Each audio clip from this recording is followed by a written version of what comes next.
Faces Live to do what you gotta do. I still have 15 minutes of taking 2 calls before I can do lunch, so I'll be hearing back. Okay. And people can hear Nancy doing whatever Nancy's doing. Oh, Nancy's just messing around.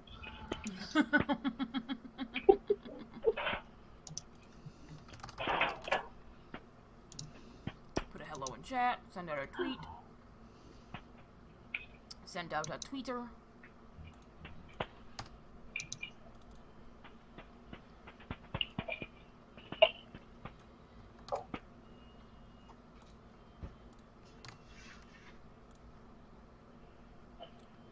Still says I'm playing Revenant Day 6 or 7.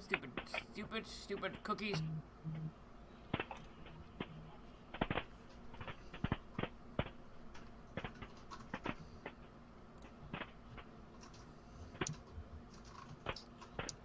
As I was telling Nancy Danny, I am really looking forward to tomorrow. Because I'm not going to have to DM anything. Oh, yeah.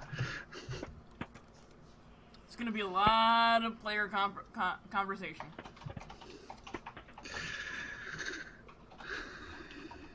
And interaction. Yeah, it's... Yep. One of us may not make it to the ending. Just kidding. Probably be me. You don't know. You don't know that. You don't know that. I still have to determine the outcome of the Kultash's father's combat. I'll be doing that tonight. Oh, that's right. Yeah.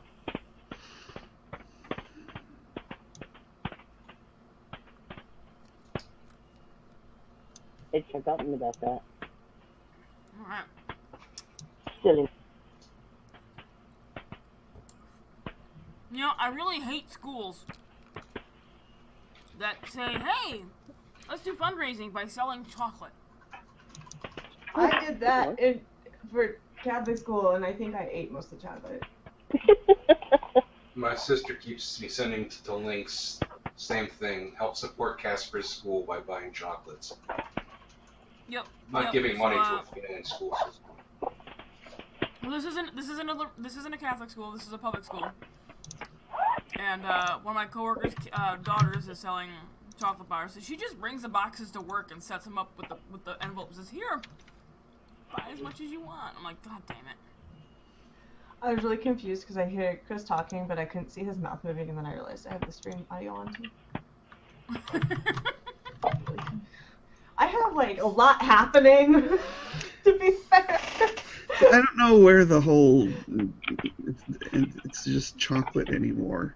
Because when I was a kid, our main fundraiser things were magazine subscriptions. That too. Well, see, now you have like the 80s was chocolate. The creepy magazine subscription. Well, the college students. I'm calling it the quote college students.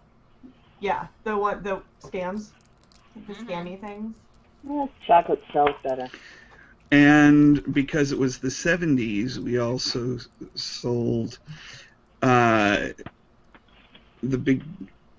candles in the big glass jars. Oh yeah, I remember those. We sold Christmas wrapping. Yeah, and Christmas wrapping, I have to say.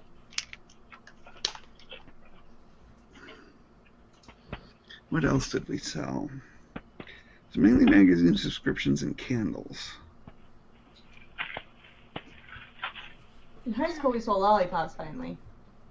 The cheerleaders' moms had the bags of lollipops, and you didn't have to do anything. You just carried around lollipops all day, and people bought them. You hoped. All the students. All right, let's go ahead and put our faces up there. Hello, people on the Twitches.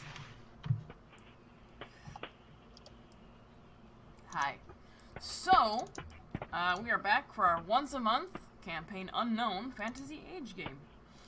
I forgot to mention last month that if you like the art that each character portrait is displaying, and you can go down in the panels below, into the player information, I have put the artist information down in this campaign.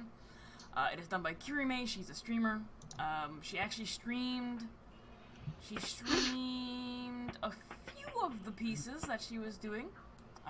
No, she streamed Danny's, and I think Nancy's as well.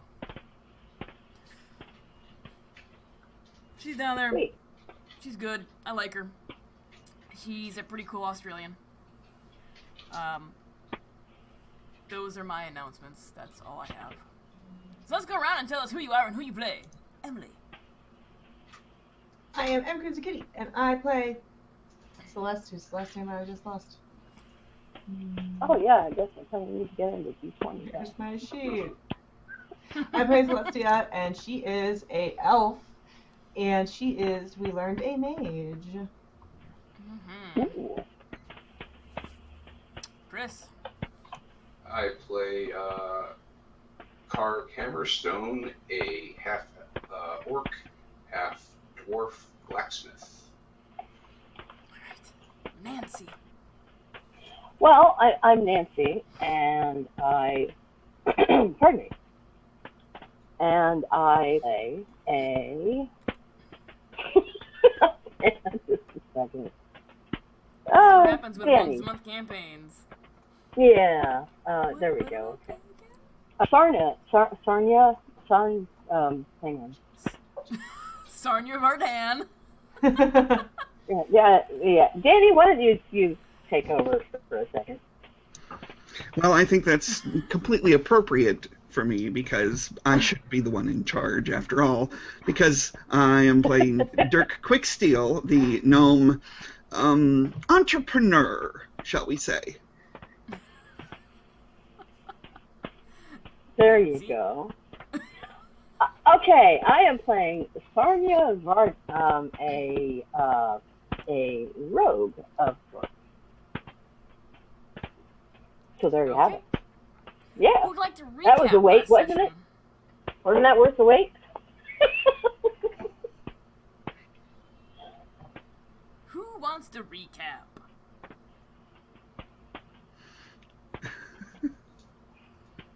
Anybody at all. We went. Yeah, we started out in a bar. We saw some guy get drawn up to the gallows. We went in the sewers for some reason and fought an alligator of some kind. And then ended back up at the bar. That's what I can basically remember. Okay. Yeah, this once a month thing, I'm gonna have to do the recaps, I think. Alright, so last session, you did start off in a bar, the Wooden Spoon, owned by Philip Carhart, a large, jovial man who wasn't quiet about anything. You overheard the construction sounds happening to the north side of the square that the Wooden Spoon is sitting on, where you saw several of the clerics, the priest class guards, guarding some workers who were crafting a gallows. Nobody was taken up to it yet. They were just putting them up as a form of intimidation. And hey, guess what's about to happen? At which point you overheard a public work worker come into the bar, scared out of his fucking gourd, after just quitting his job because he saw something very large in the sewers. At which point you overheard that the public works supervisor, I cannot remember her name right now because I didn't write. Evelyn Troke. It's all written down. That Evelyn Troke was hiring individuals to remove whatever the threat is in the sewers. At which point you did. However, Dirk took a detour to his clubhouse that is apparently also in the sewers. And was told to own the issue and take care of it. That was his responsibility. He found it, and it was his to deal with. And you did. You entered into the sewers. You took out a very large alligator/crocodile type creature, or as everybody saw it, as a floating violent log. And Smarvin better be appreciative. Yes, Smarvin. Absolutely. Smarvin middle finger. Because he has no middle finger. Yes. So yeah, you did end up at the same bar, the Wooden Spoon, at the end of your adventure. At which point, Celestia received a letter from a young girl who ran in, gave her a letter, and then quickly scurried on out.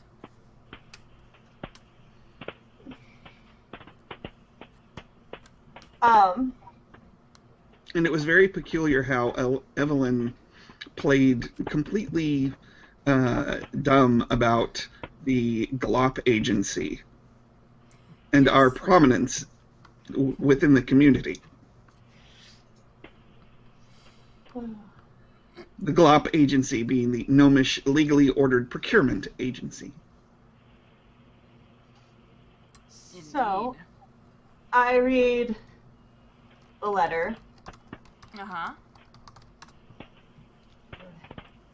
It's still in your handouts, by the way. It is, yes.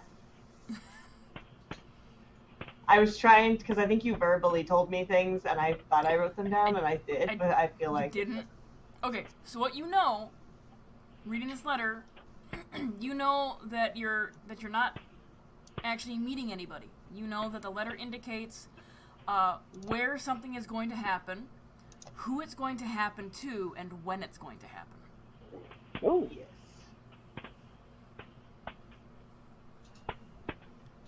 And you read the letter. Was anybody trying to, like, over-the-shoulder peek at what this letter said? Sure, I would. Yes. Alright, make a perception check, both of you, with seeing. If you have seeing trained. Dirk is attempting, and not very inconspicuously either. Alright. What do you need me to roll? Perception, but if you have seeing as a trained option, go ahead and click seeing. Okay, which I do. I wrote the name like a thing in Critical Role instead of the name. That's what was giving me very much confusion. Oh.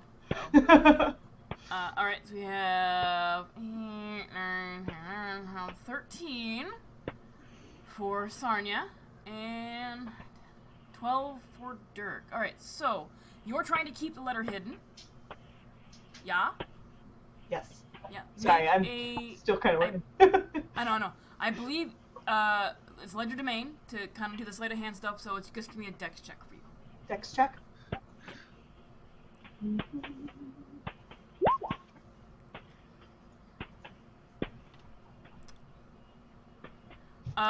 Dirk, you get just a glimpse of a very small portion of this letter.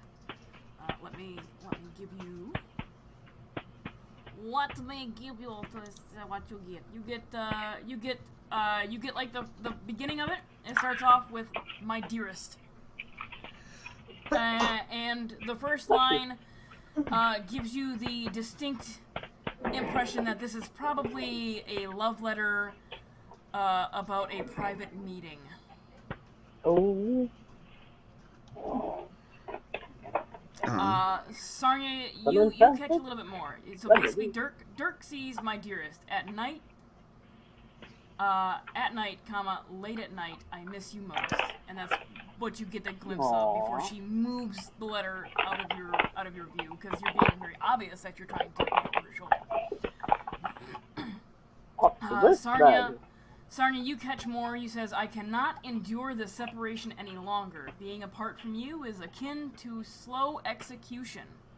Oh, wow. Oh. And then she quickly also is like, What the hell is wrong with you people?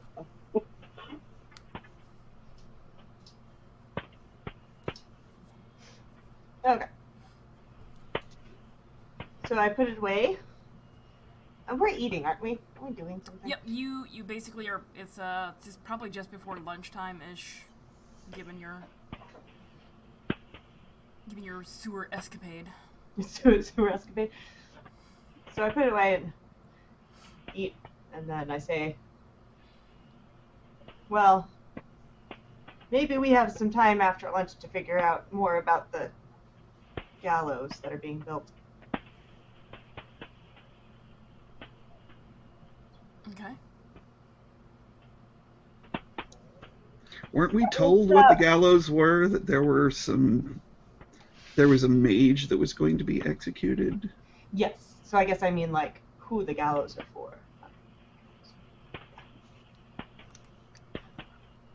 I have a special interest in finding this information out. Considering. Like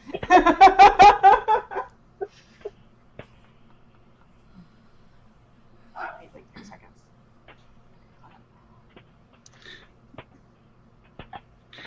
Dirk just kind of shrugs and goes back to his chair and continues eating as if nothing really happened. Okay. And Karg is staring at Celestia's hands. Okay. Oh, yeah. What is Sarnia doing? Just going back to eating. Okay. So a couple minutes go by, and it's, like I said, it's getting on to like lunchtime.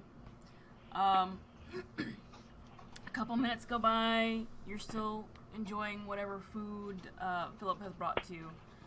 Not the reheated stew. It's now a fresh stew, unfortunately.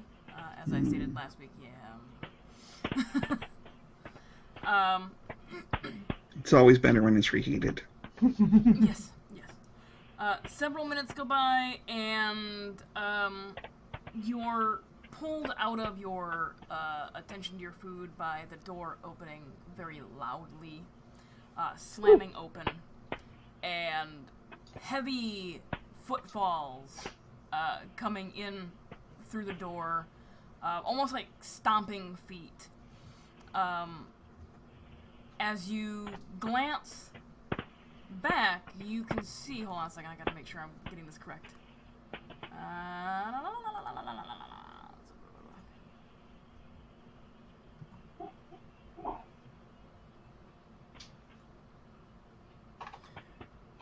Dirk Quicksteel. I love that I think I name. have this right.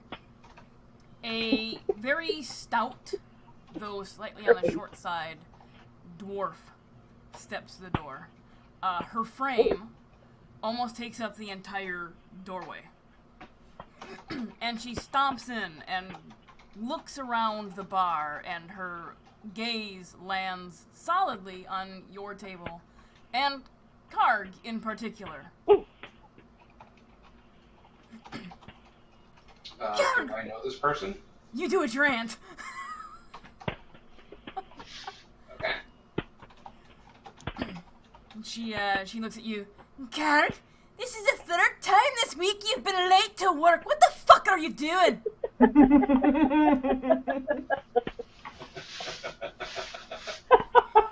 Oh shit. What the hell did I name her? Now, you know, when I told your father I'd take you in and teach you about being a blacksmith, I didn't think you'd be a lazy layabout.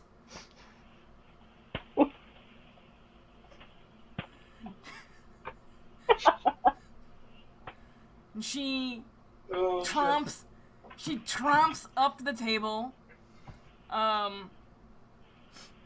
and is like sniffing the air, and of course you smell the liquor already. It's not even fucking noon. Why are they always Scottish?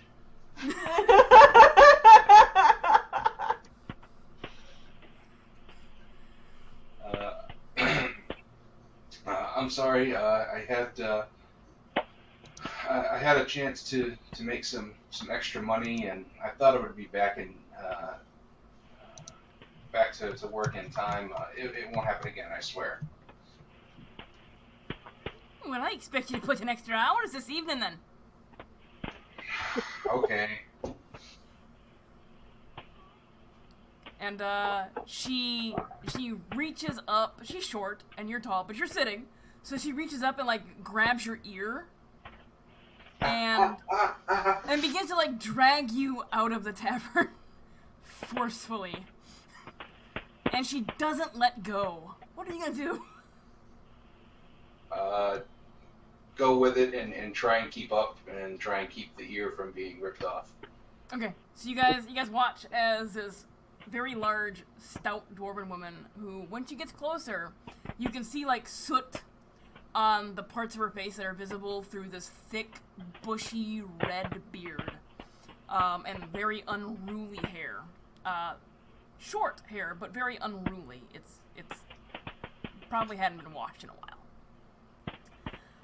She's got a thick leather apron on, a almost burlap-like material for a shirt with the sleeves rolled up. She has scars on her forearms. They're clearly like burn scars.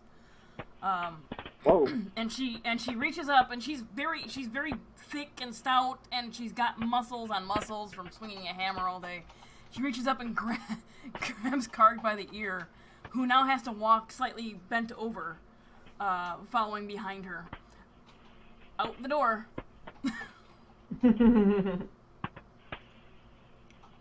Wow. And you can hear her yelling at Karg all the way.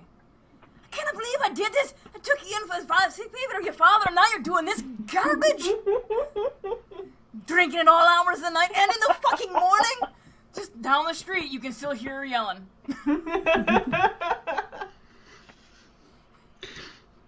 You know, he really should learn to stand up for himself. Yes, he should. And I go back to eating. Okay. Like half of Karg's meal is still sitting there too.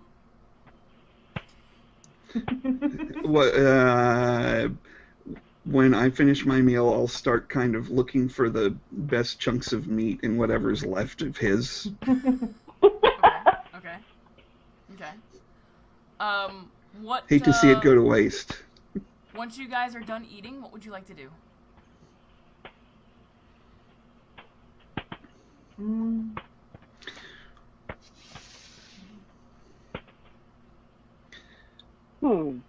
Well, perhaps we should try and get more information about whatever event is going to happen with those gallows. Oh, good point. Yes. I'd kind of like to know what's going on a little more. Particularly in my neighborhood. Sarnia will saunter up to the innkeeper. Okay. As much as she can saunter, and just ask. So who's the guest of honor on the gallows today? I'm assuming it's today. I haven't a clue. I know no mages have been captured, and lately I haven't heard of any being slaughtered in the streets willy-nilly, so I don't know. Who would we ask? Or this doesn't happen all that often, I'm assuming. in your town. Or does it? No, this is quite the regular occurrence when they find out about a mage. Oh. You're not new here, are you? I've seen you around quite a bit. Well, true. Dirk will trot over and it's like, oh, come on, Phil, you must have heard something. Nothing? Really? Well, that's peculiar. You usually know what's going on around here. Yeah, only when it pertains to the regular folk. When it comes to those priest guards, they're tight-lipped and they don't come in my establishment. Oh well, their loss. Yep. I guess we'll find out. They don't know what they're missing, although it's a shame the stew is fresh. Hey, when that happens. Well, everybody knows it's better reheated. when it's been sitting there all day, kind of rendering itself down until it gets a little crusty around the top of the pot, and you kind of have to scrape the sides to get some of the sauce off. That's when it's at its best. Okay. I'll be sure to save some just for you then. Oh, Well, I you're a have real to- pal, Phil. A real pal.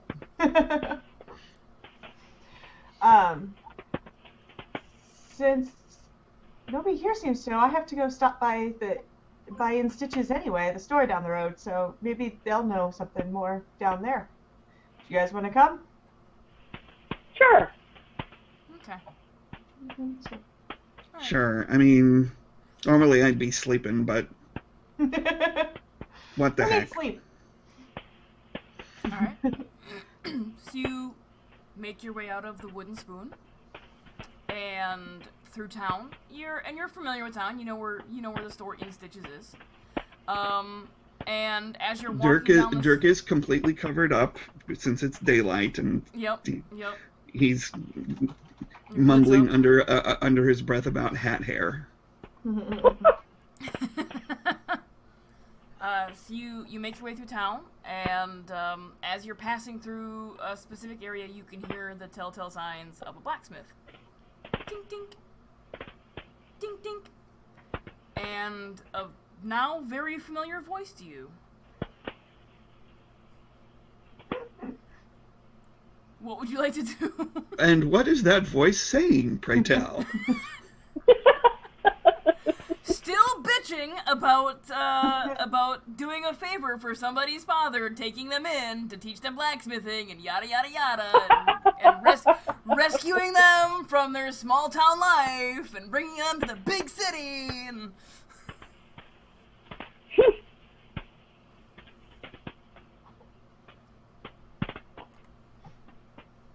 is there anything you guys would like to do? Or are you gonna leave poor Karg to whatever torture he is enduring?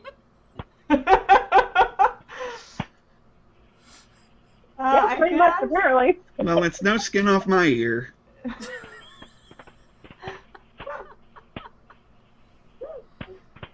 I mean, if he promised, and,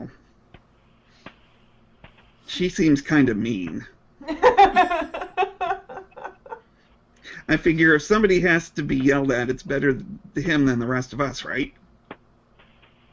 I think that sounds right to me. I'm not so sure he was fond of me. Karg, make a perception check for me, please. Perception. So you said we're going to a clothing shop? Tailoring shop? What kind of shop? You can see these three jokers walking by the blacksmith as you are pounding away on whatever project you were working on. The tailors. Tailors, yes. I do need some new underwear. Oh, okay. Well, they might be willing to help. Yes, I think What I is- remember them, though. What does Karg do? You have to keep an eye on them. They're not always all that careful with the hems. I'll call up to them to see if they found any more information about who those gallows were for. Okay. Nope, not a thing.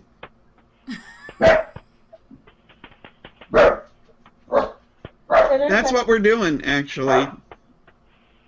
We're barking? Yeah. All I right. think he heard Danny through my ears.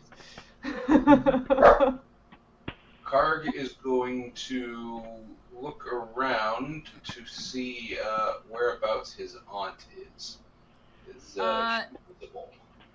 She is currently deep in discussion with a client that she's working on a particular piece of armor for. Alright, and she is a stickler for the details, so I am going to assume she is not going to notice when I put down the hammer and sneak out the back of the shop. Okay. Is she somebody that I recognize since I'm, local? Yeah, she's a pretty talented smith in the town. She's not like top tier.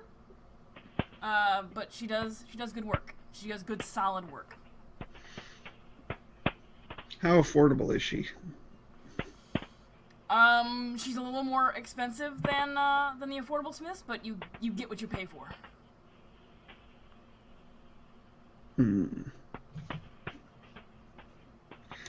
Do I need any weapons? I don't know. Do you? Apparently underwear.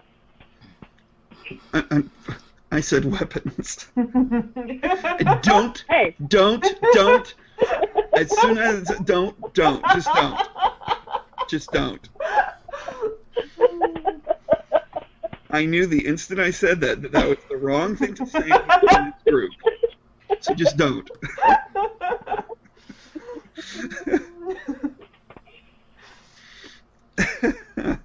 Yeah.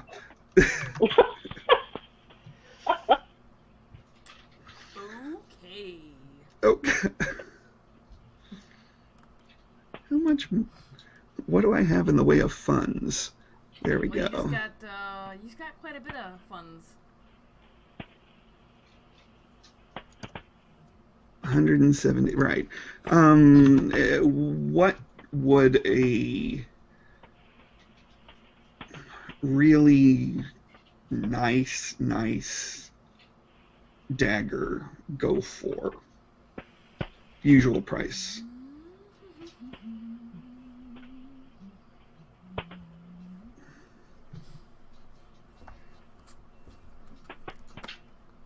Let's find out.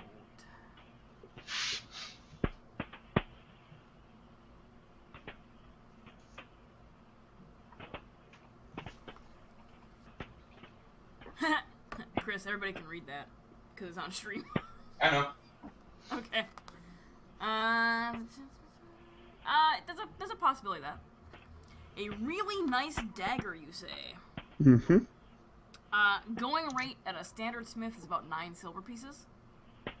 Oh, that's all? Yeah, they're not that expensive.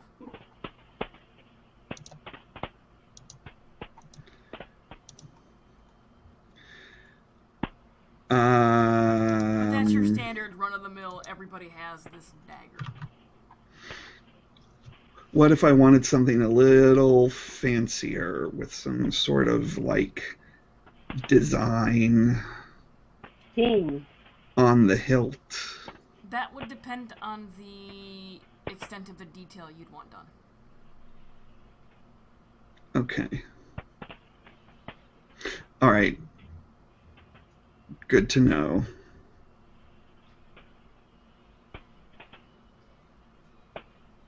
Sarnia is going to ask her. Oh, sorry. Go ahead. No. I was just going to say that's it. Because Sarnia's going to ask the blacksmith lady whether or not she could make a set of climbing tools.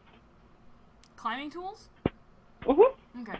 You walk up to this dwarven woman who is in a heated discussion with another individual about a piece of armor that he is having commissioned, and they are discussing the design across the chest plate. And he's like, well, I told you I wanted this particular design and not what is currently there. And she's like, well, love, you done told me you wanted a sunburst, and that's what I gave you. It's a fucking sunburst. What more do you want? Fucking get it. I give you, we put on the chest plate what you asked for, and it was a sunburst. Not a sunburst with some clouds and little fucking birdies. Would I recognize what the design as like a standard, or?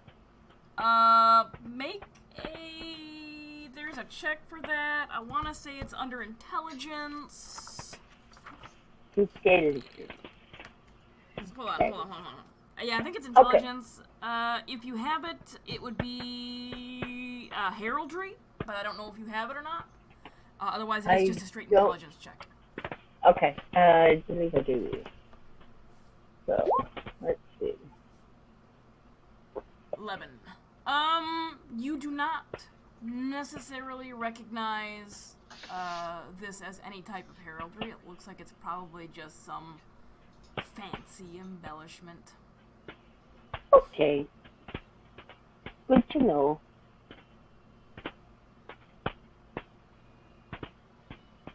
So do you still walk up to her and ask her this question?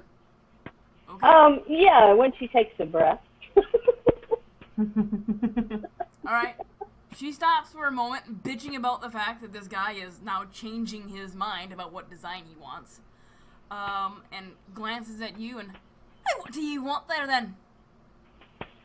I am wondering if you could make for me a set of climbing tools, specifically something that you would hold in your hands or something that you could attach to your shoes, your boots.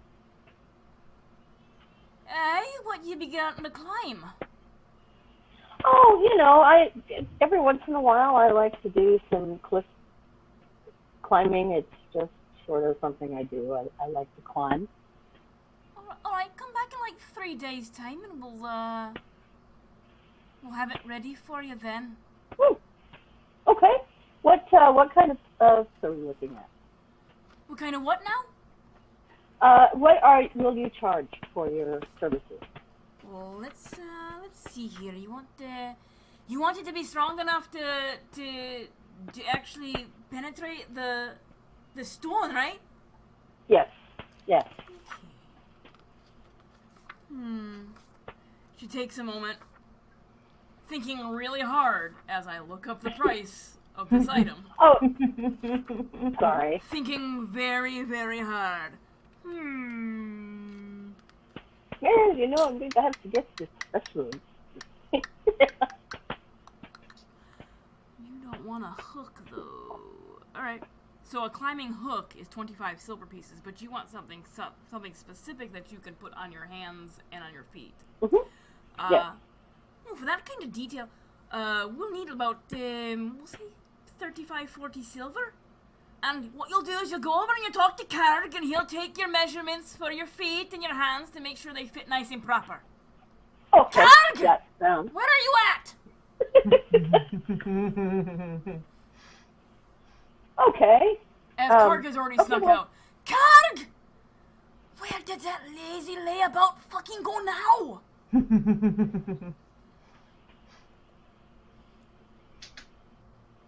I think I saw him. Is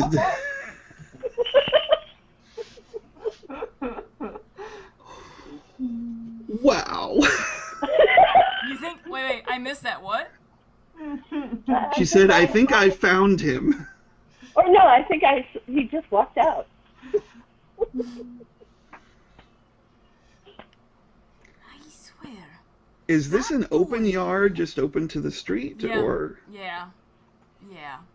But he's not Yes. back. Oh, he went out the back. Okay. Oh, I think he's in the back. I thought I saw him in the back. Wow, you're just throwing this poor guy under the bus every chance you get. No. So I tell you what, since he's not here, I will come back and give the measurements. There's no major hurry. Okay then. Ish. So, all right, I will come back then. Okay. And I Glumfall. She goes back to talking to this guy who wants a different design. Does anybody else want to talk to this aunt of Kark's? not at the moment. I can't use anything, so really. I don't know how any of this I mean, works. at this point, we really don't know each other very well, right? No. No, you literally. Right, I that's mean, what I you've seen thought. each other. We You've seen each met other this at the, morning. Well, Yeah. you've seen each other at the Wooden Spoon. You recognize each other as patrons that go there on frequently. But Okay. otherwise, you've never really had much of a conversation with each other for any reason, unless it was pleasantries like, you know, a nod, like, Okay, gotcha. All right. Like So, recognizing yeah, I don't- another regular, but never really Yeah. having talked to them before. Yeah. Gotcha. Okay. And I don't usually mix with the day crowd anyway. Yeah, you're there usually just for breakfast. So you do recognize Karg, because that's his normal stopping point to pick up his hair of the dog and something to eat.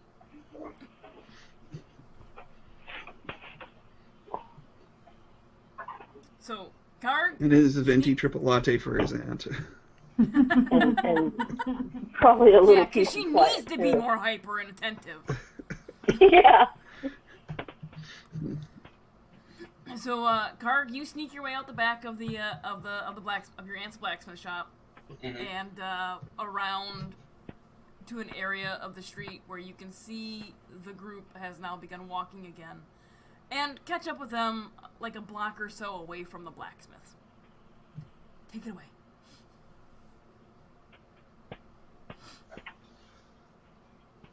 So did Still we, on their way to So- Stitches, yes. did we hear anything more? Who's the mage?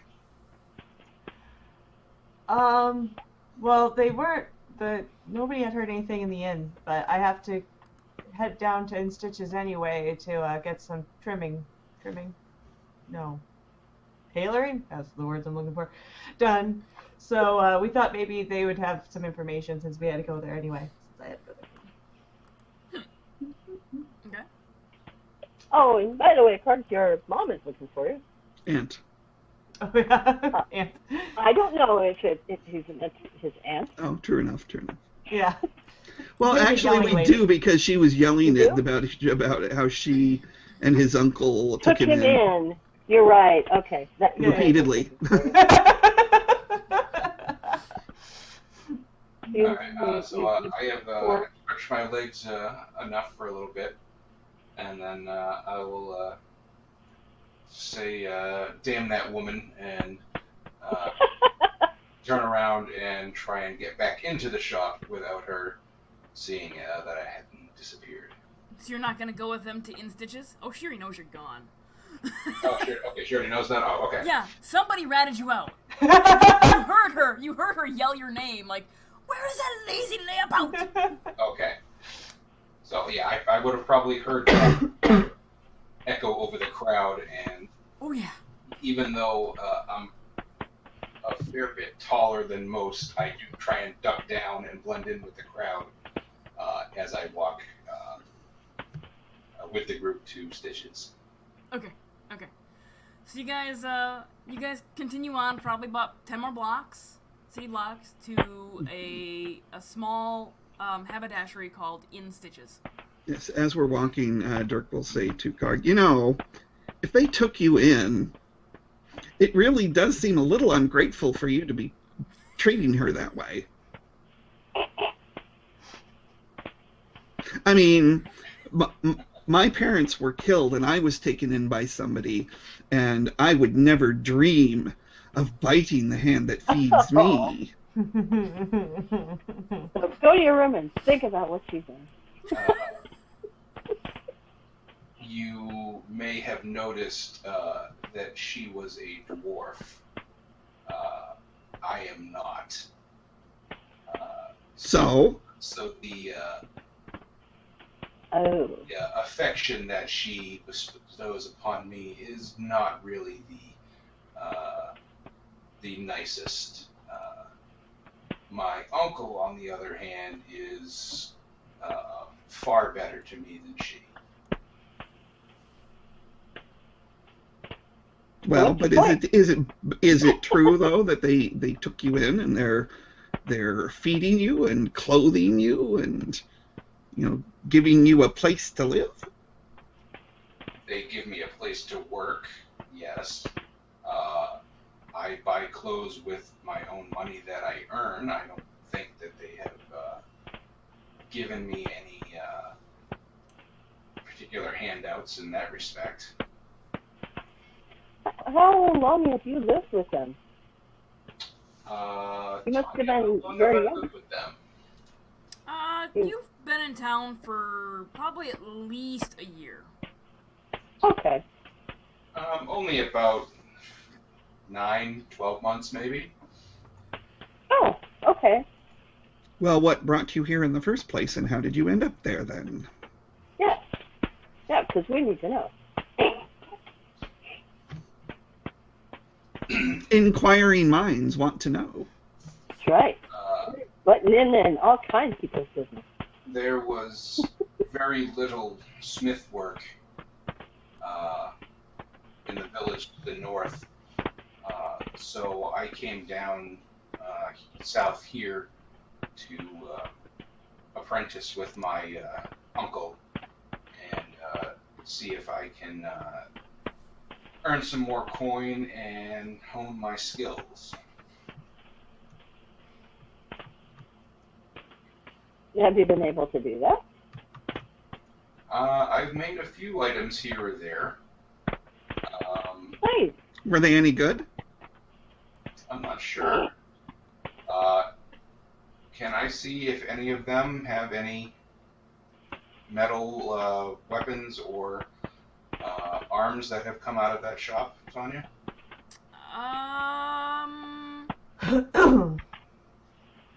I can't remember what everybody has, but I'm pretty My sure sword Emily's might character have. doesn't have any metal weapons or anything like that. My sword might have, but I got my namesake weapon from my mentor. Okay. But my short sword could very well have.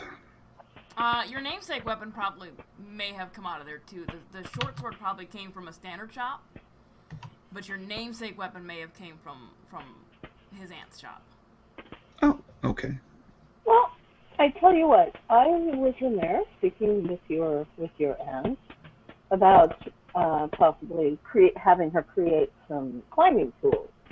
You know, something that could attach to your hands, to your feet, boots, whatever.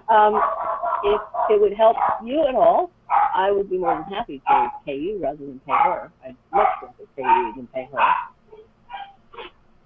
For once, it's not my dog. Yeah, sorry guys. Welcome to the house of pets. Yeah, climbing spikes is fairly easy and not very complicated. Doesn't take very long. We can do that. That would be great. Oh my gosh, what do you want? So how well are you at the more finer workings? You know, I occasionally work as a locksmith, and Are you sure? What are you implying? No, just your toad. I work as a locksmith. I'm sorry. Are you mocking my voice and the way I speak? Yes, so I am. I'll remember that. Trust me, you don't want to get on my bad side. As I look up at her. Fair enough. I stand corrected. As well you should. So, might you be able to make some locksmith tools? Some very delicate items?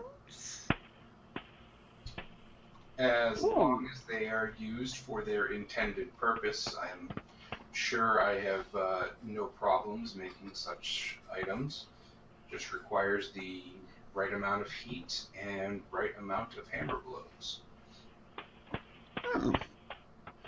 Well, of course they will be used for their intended purpose. I mean, I'm not going to use them to pick my ear.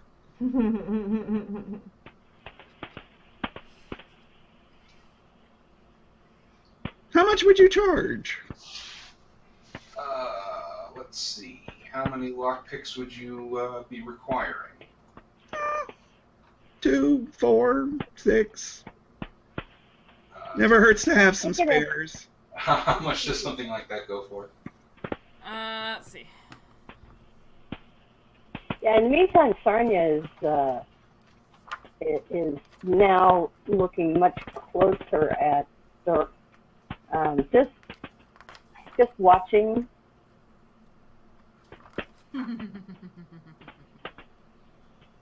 Lockpicks go for 12 silver each. Each. Holy shit. Each. Yeah.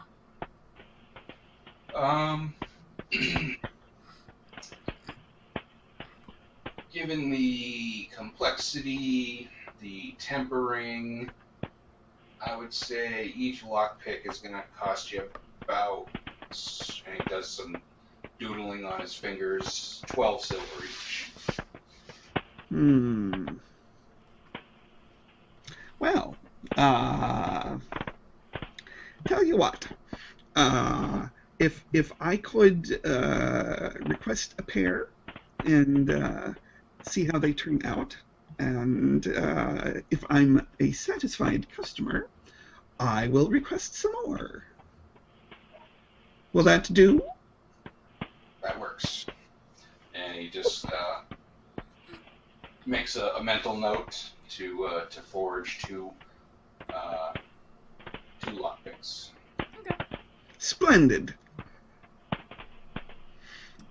Now this is as we're walking, so. Yeah, this conversation is happening as you're walking. You're not standing outside in the stitches, a little group, like, having this conversation. Yeah. Okay. So by this point, I'm presuming we have reached the Yes. By this point, the fine establishment. the fine gnomish establishment called In Stitches. Okay. So, I go to who's at the counter? As you walk in, there is from the front door straight back a walkway that you can get to the counter, and on either side of that small walkway, there are hanging racks of fabric that you can pick and choose from. Standing at the counter is a fairly small gnomish man. He has the pointed gnomish ears that are standard. He looks to be in like his middle ages. He's got mousy brown hair with some silver and white streaked through the whole thing, so it looks a little salt and peppered. But the majority color is mousy brown. Okay. He has a pair of spectacles on that are resting like low on his nose, so he's looking down, but the glasses look like they're looking straight down while his eyes are looking at the countertop. And as you walk in, he looks up from what he's doing and he pushes the glasses up on the bridge of his nose and kind of looks at you and says, "Yes, young lady, what can I do for you?"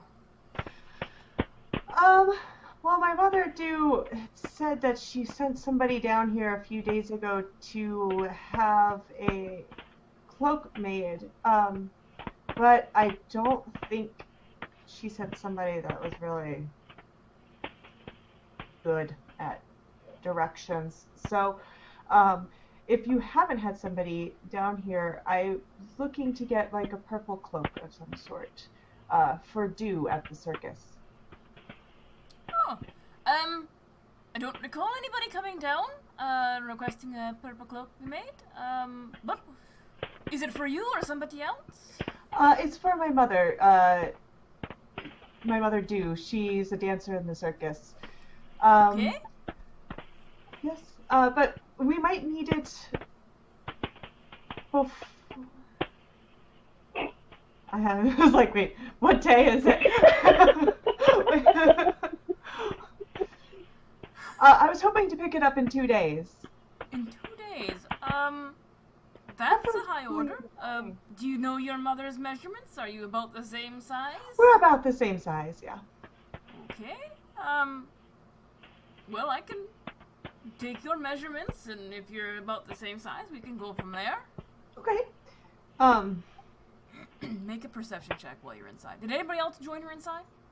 Oh, of course I would go in, Yeah, given my I'll go in, background. sure. All right. Anybody who went in, Sure. please make a perception check. If you have hearing, use hearing. Perception or seeing? Perception, but if you have hearing, use If you have hearing. Okay. Okay. All right.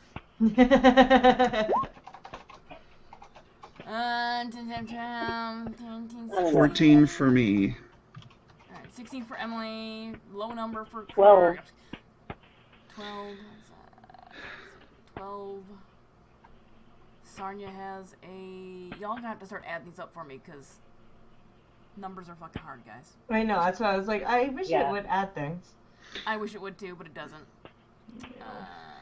Alright, so Dirk Oh, okay. and Celestia and Sarnia, you hear off to the right, off to your right, within these racks of fabric, little feet pitter pattering, and a of air, and then a giggle. The sound of feet, did it sound like nails or did it sound like feet? Or could I tell? Feet. Feet. I do have a question. I mean, I Yes. know I'm... Dirk is a bit over the top and assumptive, but given my background, is it probable that I would know who the proprietor is? Possibly. A gnomish tailor? Yeah, a gnomish tailor. Yeah, I mean, you probably don't know him personally. But you may have come in once or twice, or somebody you know may have come in once or twice and gotten some articles of clothing made. You believe his name is Tankas.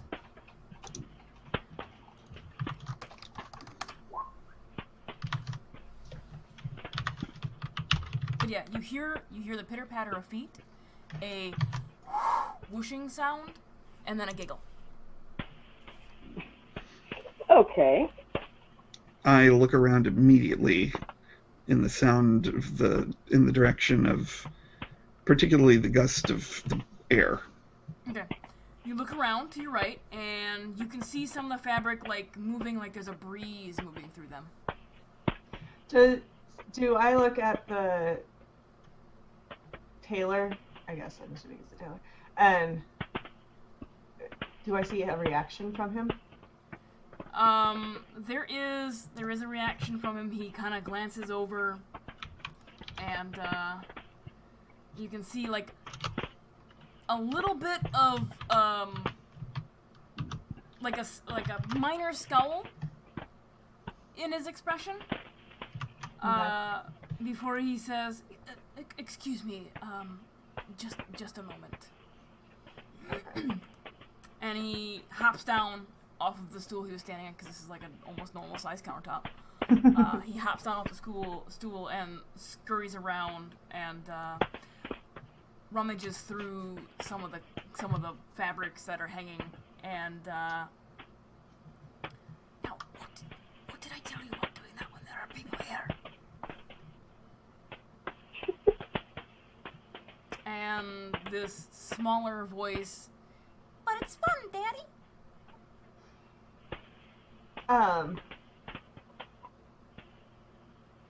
So I'm going to kind of go towards them. Mm-hmm. And do I have any? I don't know. I don't know. Do you have any homework? I was like, do I have like pamphlets from the circus? Like, I don't know. Like, I don't think so. No, this is not the Traveler. I know. That's why I was like, So I bend down and I say, "Oh, a little one. Do you like the circus? We're gonna have a special show in 2 days. Do you want to come?" This small gnomish face pops out of between the fabrics, like just the face framed around some fabrics. And she has huge green eyes with the same mousy brown hair that her father has. He's like, the circus? Yeah. Maybe you could tell them that you know me, and maybe you can see my friend Phantom, and we can do a special thing together, and your whole family can come too. What was the name? The thing. Phantom. He's my panther. Phantom. What's a phantom? He's my kitty cat. He's really big. I think you would like him a lot. Face lights up. Like, Daddy, I want to go to the circus. I think if your dad wants to, I can give you guys a deal. Maybe we can get you in for free, since he's going to be making my mom's cloak. Okay. He steps over and says, "Yeah, I don't know shit about the circus. Maybe it's best that little Min goes back to her mother behind the back room, and we can discuss your cloak." Oh. Okay, well, just the deal, the offer's there. If you guys want to come.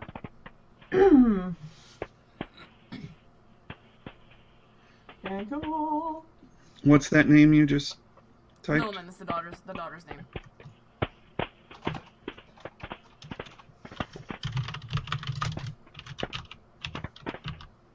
Go away, Microsoft. I wouldn't type because it was like, you have a problem with your account. No, you're trying to log me into work at home and home at work. Stop it.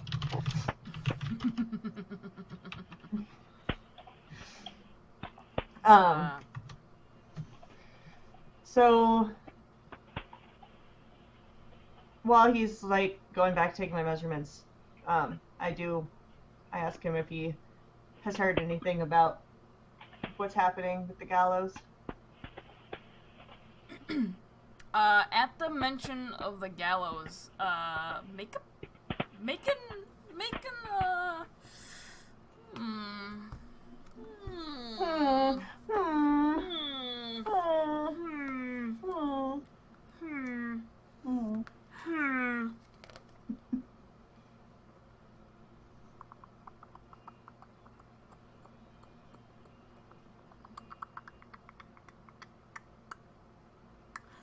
It's a perception. Do you have empathy, by chance? I do not have empathy.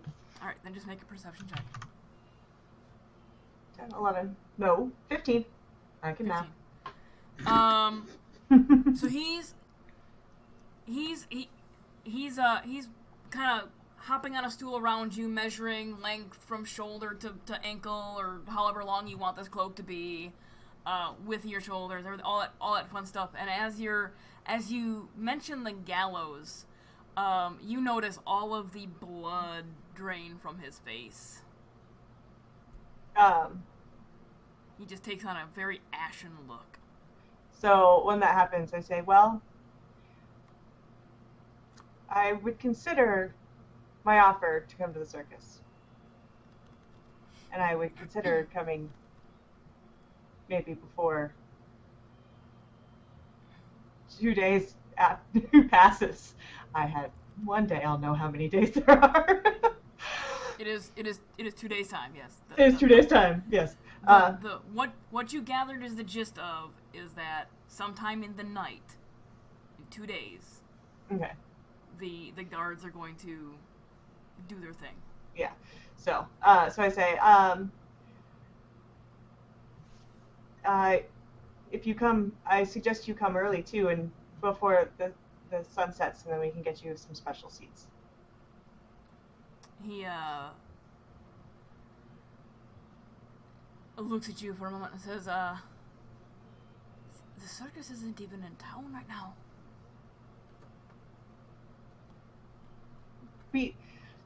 They're coming through for a special occasion. How do you know? And what's the circus gonna do?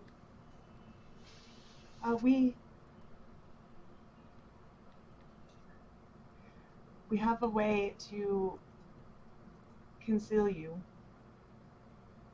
I have many sources, but we're working. We want to make sure that everyone's safe. Those like us are safe.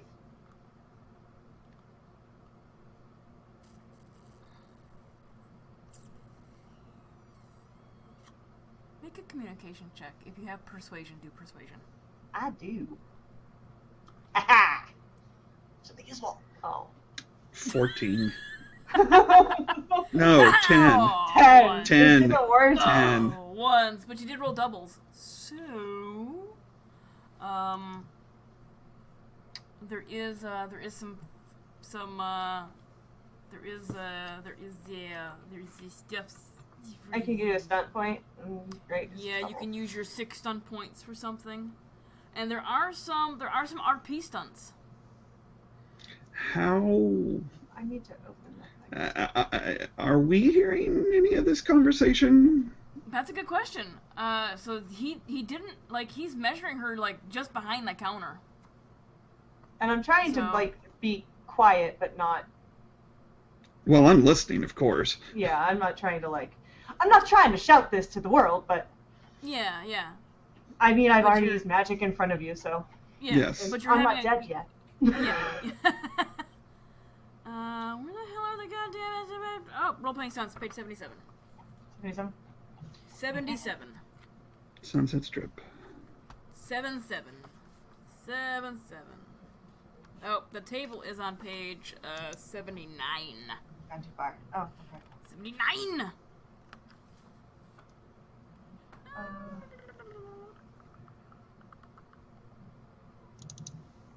I'm real gonna blind. assume you're gonna try and, do a sway the crowd thing.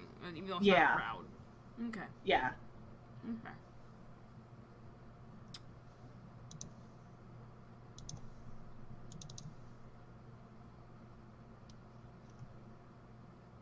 Okay. So you take a moment and you tell him. Do you tell him what the circus is actually hiding? Yes. So you tell him that the circus is there to hide mages. Yeah. To hide your kind like us. Yes. Yeah. Mages. Oh, it's not my kind. It's my daughter. Well, but you very well know that they don't care. That it's not you, and I'm sure you don't want your daughter. So we can keep space for you all. We have space to keep you all. Okay. Well, how we? I mean, if they're coming for us, then they're gonna keep watch on the shop and on my house.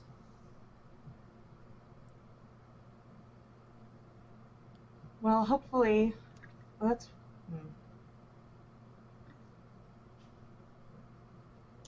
Well, I might be able to bring people to make it look like we're having a special performance somewhere. I don't know. Maybe one of my companions can help. sometime. Dirk will come up and say, "I'm with the Glop Agency." I'm sorry, the what agency? Seriously, really? Come on. Oh yeah, the Glob agency. Okay. Yes, the Gnomish legally ordered procurement agency.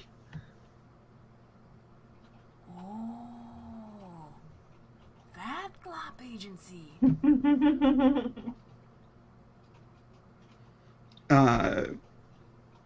He will go and just whisper very quietly in his ears and cup it so that nobody else can hear. The Gnomish Thieves Guild, you idiot. His eyes are like, the Shh. Hmm. Hmm. My parents were tailors, and they were brutally murdered by filthy halflings who wanted the business for themselves. Did you ever hear of the Brindle Spindles? The Brindle Spindles. Name rings a bell. It wasn't that long ago. They were my parents. I'm the child of tailors, just like she is. So I will do everything in my power to protect you and your family. And help with this. And I will do everything that I can within the connections that I have to find a way, if you want the help, to get you out of here, or her, or any combination of you, Of course I want and the keep help. you I don't want to protected hang and from the safe. gallows. Well, That is and they're he, coming for us. well, we don't know for sure. We've been trying to find out ever since they started erecting the thing. I do know for sure. You do? Mm-hmm. They're for them. It's them? Mm-hmm. Well, then we've got to work fast. Oh, At least How that's much- what my informants told me. how quickly can you and discreetly pack for travel? Probably pretty quickly. Okay, begin to do that while we see about making arrangements, whatever we can do, to help get you out of here, hopefully unnoticed. If that can't be done, then we'll work on a plan B, and a plan C if we have to, and a plan D after that. I mean, I can't close up shop, though. That'll look a little bit suspicious. Well, no, it has to be business as usual, at least for today. But have your wife begin to pack and be prepared to walk away from this, which kills me because it is a lovely shop and you have beautiful cloth. And I was hoping to get a new pair of underwear, but never mind.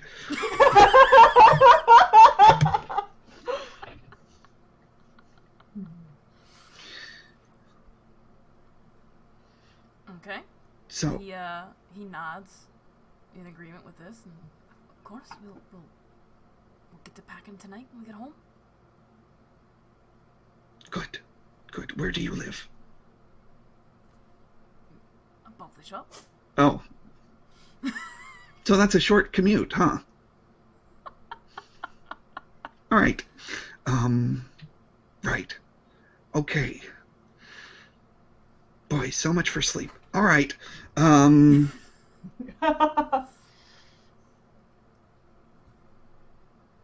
Yes, so then he will turn to Celestia. Okay. It's like, so I don't know anything about your contacts. You don't know much about mine. What resources do you have available? What can we do? I know the underground of the city very well. We weren't too far away from my clubhouse when we were down in the sewers earlier. So there are ways to get around without being seen by the wrong people. But what do you have at your disposal? Oh, and by the way, the other two of you, this is obviously a very sensitive thing. So we're gonna do this. You're welcome to join. If you don't want to join, you better not fucking say anything, or I'll slit your throats in the night. Got it?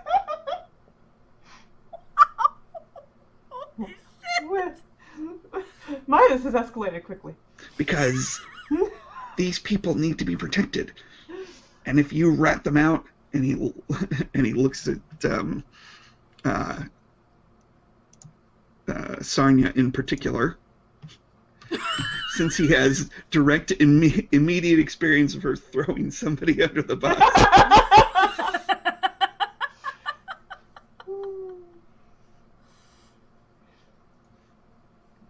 Then How does steps Sarnia will be... respond to that? No, he doesn't say that, but he just it's a pointed look at her. But you made the threat about slitting throats and then looked directly at Sarnia.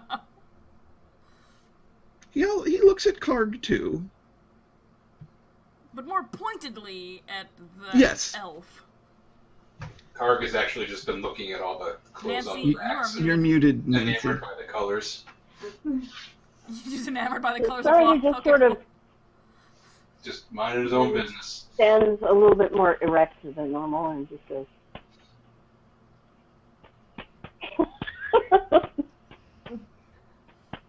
I have to clock back in, So- so I'm here, but I might have to.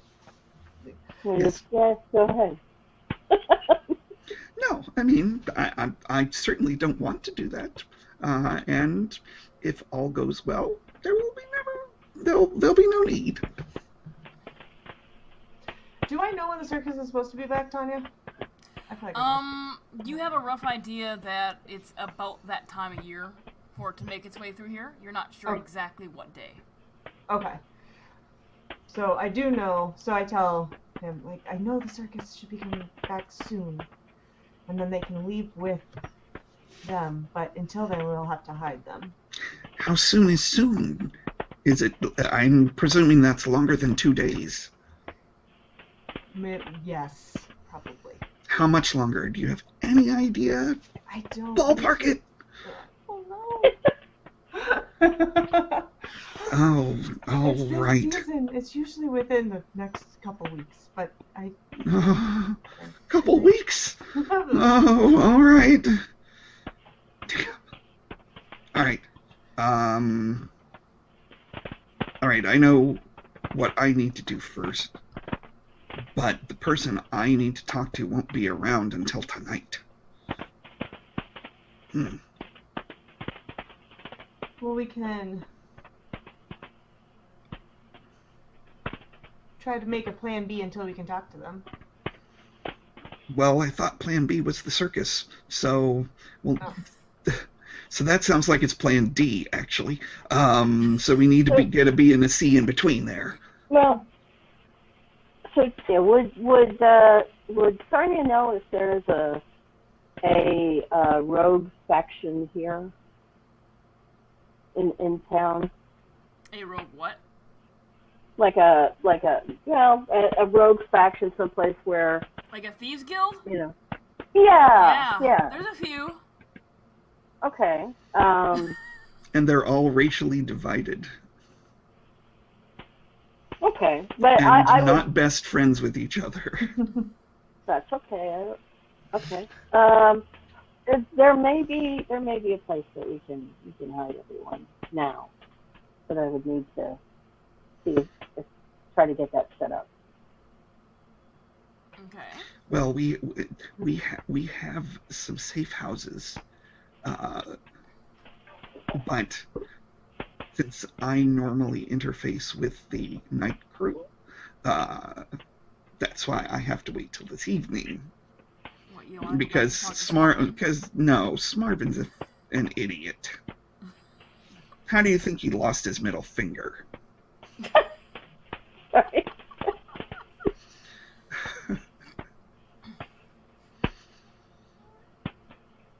Okay. So, what do you guys do in the meantime until you can go talk to the person you want to talk to this evening? Karg, how long does it take to make those lockpicks? Lockpick shouldn't take no more than half an hour, maybe. They're very small, not really complicated. How about the climbing tools? That would probably take me, let's see, it's breakfast time. No, it's well past lunch Yeah. now, and that would take you at least a Past couple lunch. days. Okay. That would probably take me to evening meal, Days. maybe a Now, little it'll after take you a couple sunset. days for the climbing stuff. Okay. Even rudimentary ones. Yeah, because it's more intricate. You're making something that wraps around the hand, with spikes coming off of it, and then something around the foot to be secure, with more spikes down there. So it's gonna take a little bit longer. Okay. Yeah. Plus, it's also fitted. So. Okay. Yeah. Well, why don't we go back to the blacksmith shop? Karg can take your measurements, and then he can make my lockpicks, and we can maybe think of more options on the way. And while we're there, goodness knows your aunt will have enough bluster to cover our conversation. And the blacksmithing and the noise will do the rest.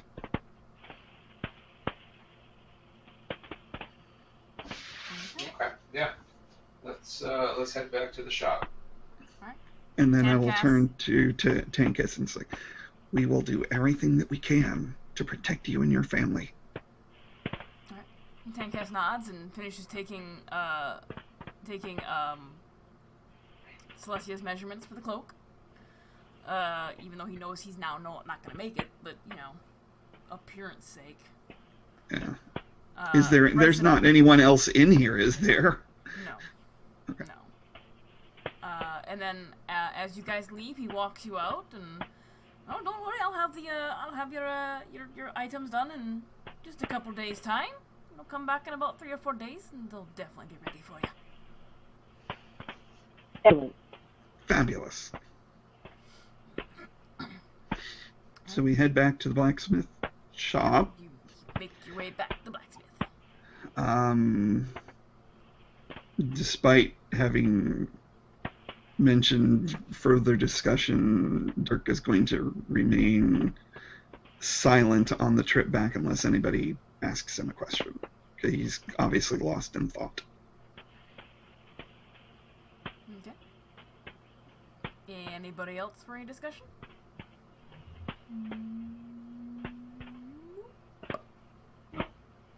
Alright, so you guys make your way back to the blacksmith shop. Entering from the front, does Karg sneak back around to the back, or does he just kind of saunter on with the group? At this point, there's probably no chance in hiding that fact that he wasn't there. So yes, he will go in through the front. All right. As we go in the front, Dirk will speak up as if he was already speaking. So that is absolutely amenable. I agree to those prices. I appreciate your consideration. And do you think you can get started on those right away? Yeah, sure. This shouldn't take very long. Oh, splendid, splendid. I'll even pay you in advance to show how much confidence I have in your work. And I'll give him 24 silver. Okay. Make sure you mark that on your sheets. During that conversation... And he's doing this very loudly and Yeah, obviously. Yeah, during that conversation, Karg's aunt, who is working on that same piece of armor that she was having a discussion with earlier, the customer is now gone, and she does not look happy about this. She's working on it, she looks up from her work and gives Karg the side eye, but sees he's doing business, so doesn't really say anything. Okay. So I will look around for some sort of stock material and Okay. get the forge lit and heated. Oh, and weren't you Forge going to take her measurements? Yeah. While the forge is heating, I will do that as well. Okay. So you look around and you get you find some nails that you can use the material for to reform into locksmith tools. So you get those ready. You take You take Sarnia's measurements for how big her hand is. So you can get a piece that will fit easily and snugly without being too tight or too loose for safety reasons. And then also her feet. Okay. Awesome. And as the forge is heating, you do that. The forge heats up, and you go to work on those locksmith tools. Make a smithing check for me. Alright. Oh, Nice. that's 18. Yeah. With a stunt. What category would that fall under? Probably RP. So page 79. Alright. Let's see here. There's not really too many that There isn't. that really work for this particular one. There isn't. Um, So we'll just say you got 6 stunt points there. no, actually, I'm going to use the stunned silence stunt. And basically remove all doubt of my ability from my heartless aunt. Ooh, All right. nice. You stick the 2 nails. You actually grabbed a couple extra nails just in case. You stick them all on the fire, letting them heat up. You grab one out with some tongs and very deftly go to work with one of the smaller, more detail-oriented hammers, and quickly shape it, flatten it, do all the flourishes, flipping the hammer up in the air, like the bartender tricks and bullshit that can go on at bars. Ending. Yeah. Yeah, smith tending. And go to quench the locksmith in the oil. It comes out perfectly straight, no warps. It is the epitome of what a locksmith tool should look like, what a lockpick should look like. Nice. So Alright. you produced one very perfect lockpick. And do I get to do it for a second one as well? Yes. Okay. Because it's Tanya. Oh, Jesus, Oh. even better. How's that work for you? Better. Wow, that's 20. Even better. Again, you same flourish, same ability, lockpick comes out, picture perfect. And Or lockpick comes out. that stunts as well, correct? Yeah. So that's 4 points.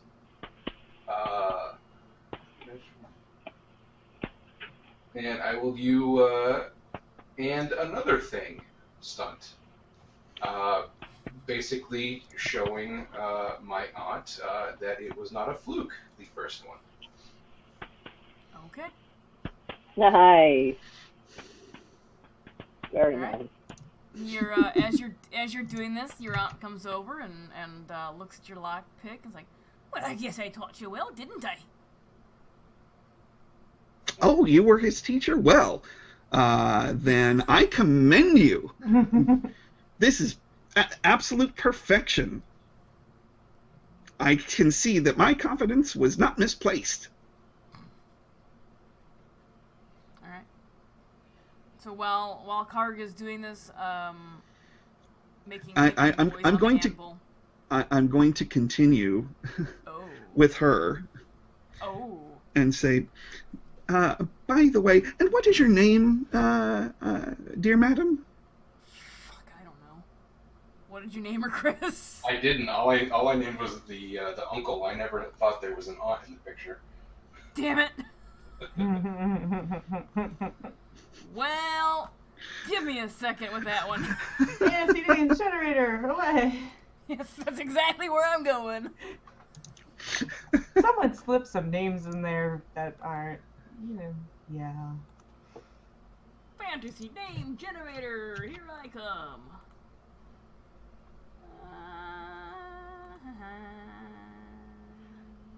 Oh god. And she would be the Go ahead. She is not the blood relative. She would actually be she Yeah. married in. Yeah, she married your father's brother. Yes, so it doesn't have to follow the name scheme. Well, there, young sir, the name would be Gerdehild. Bless you. No, don't say that.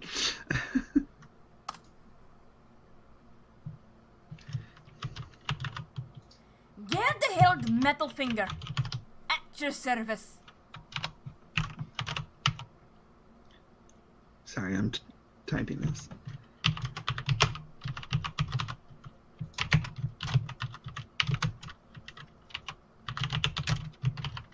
And you, sir, what would your name be? Oh, my name is Dirk. Dirk Quicksteel. And I have heard tell of your artistic prowess. We couldn't help but overhear when we were here earlier the unfortunate altercation that you were having with one of your ungrateful customers. People just don't appreciate the true artist these days, do they? Eh? Hey. Just say that customer is a bit of a thorn in my side.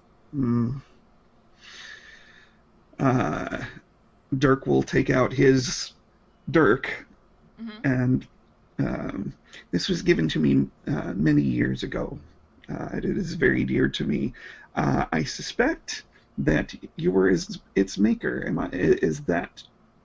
Is this your work? Could she take it from you?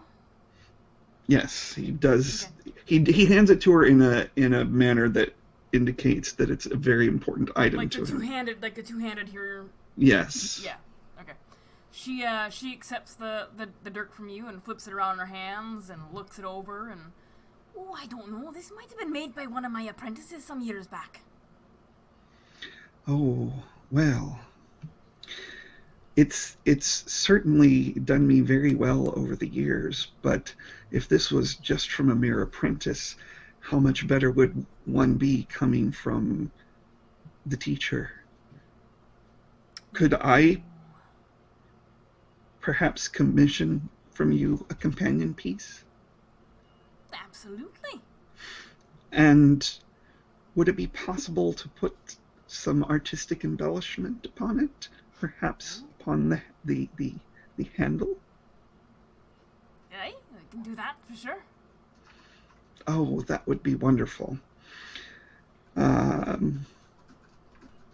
would love it to have the impression of a spindle of thread on the hilt. Now, when you say impression, do you want just like engraving,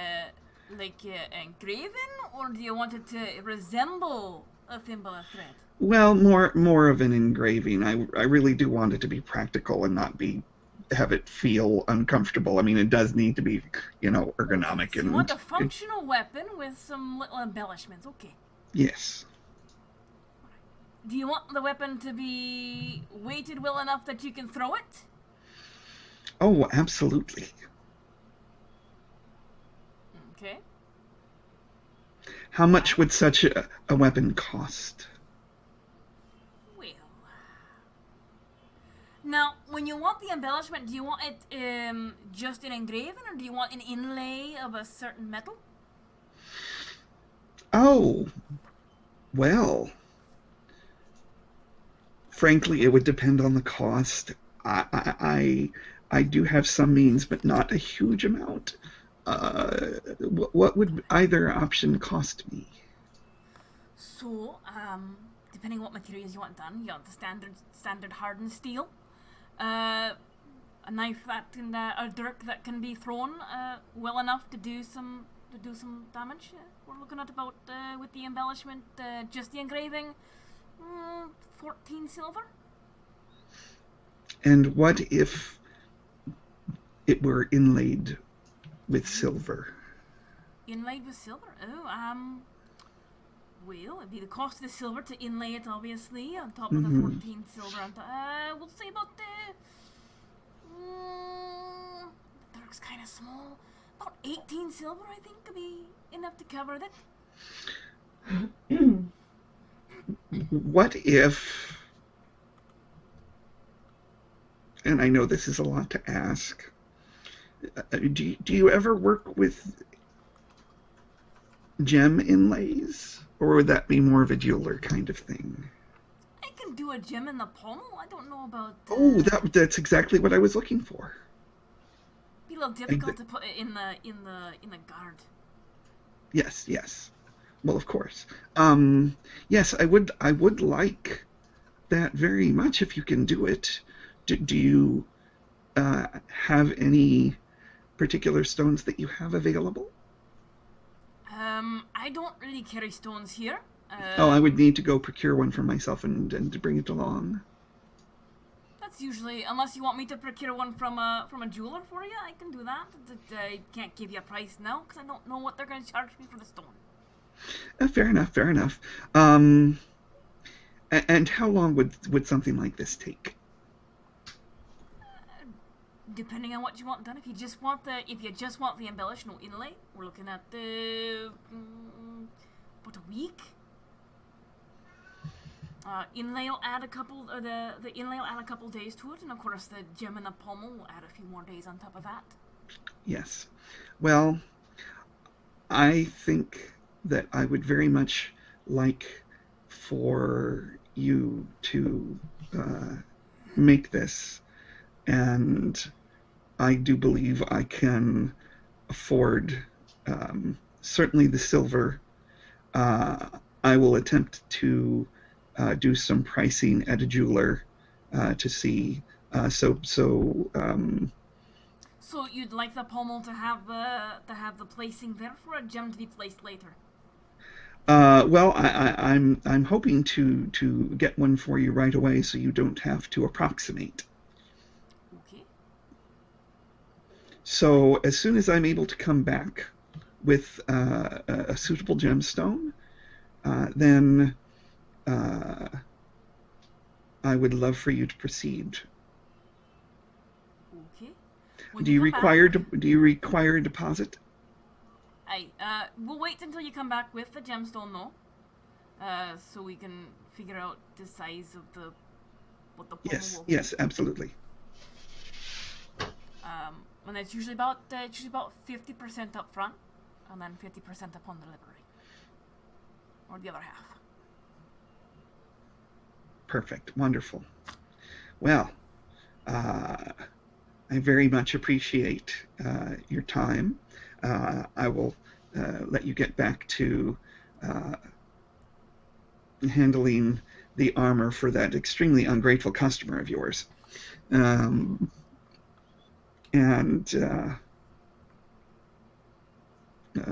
Your nephew has done fine work for me, by the way. I was just impressive, so impressive to watch him work. He's a lazy layabout sometimes, but he's picked up the trade pretty well. Oh, well, I don't see how he could be that terrible of a layabout when doing such work. I mean, a layabout wouldn't be able to come up to that quality, don't you think? Hey, even a smart person can be lazy sometimes. Oh, well, I suppose fair enough. Well, thank you again for your time. Alright.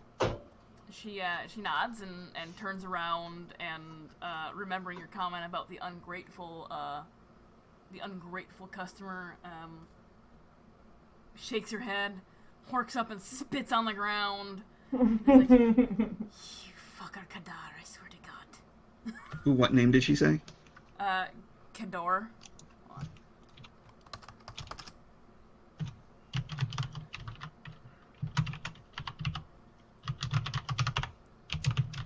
She mumbles some more as she goes away, and you can hear her bitching about Trevelyan's. I swear, you guys are all the same. What was that? Trevelyan. Would I know that name? You get the impression that the dude is named Ghidorah Trevelyan. Yeah, he's a pretty wealthy, like, the Trevelyan name is a pretty wealthy merchant family. This is not the merchant, this is the child of a merchant. He's a pretty young man. It's Donald Trump.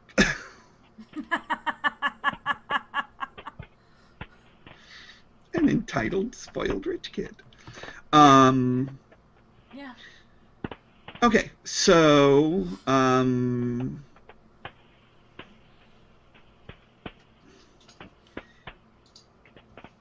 now that that business has concluded,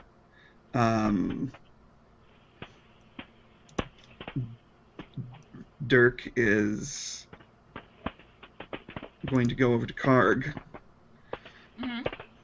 and say, well, I am quite impressed. Could you do 4 more? And he'll get out and another 48 silver. Okay.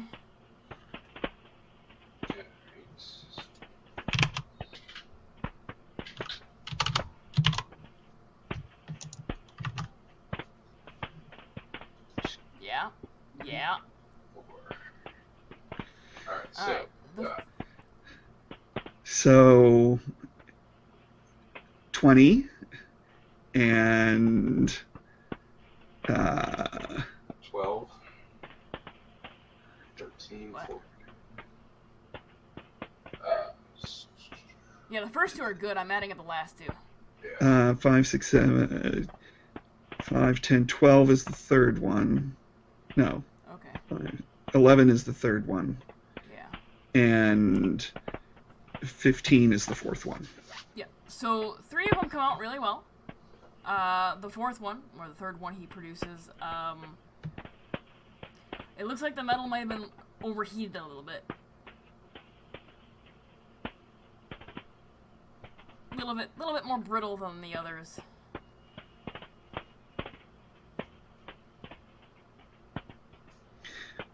Is it apparent to me?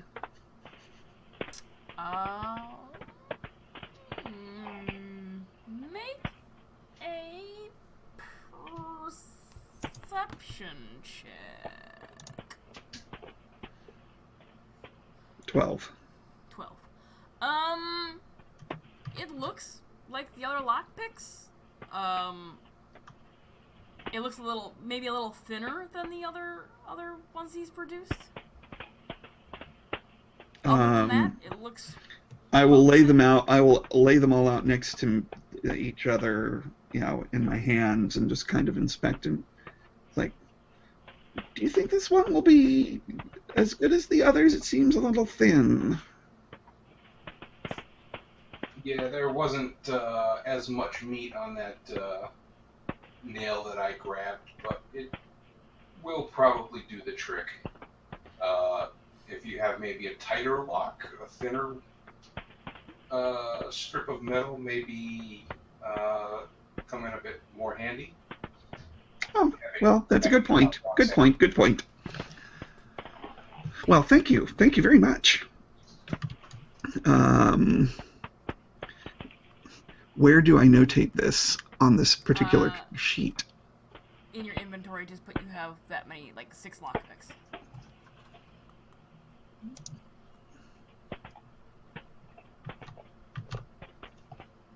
Or 4 lockpicks and 1, or 5 lockpicks and 1 thin lockpick. One almost lockpick.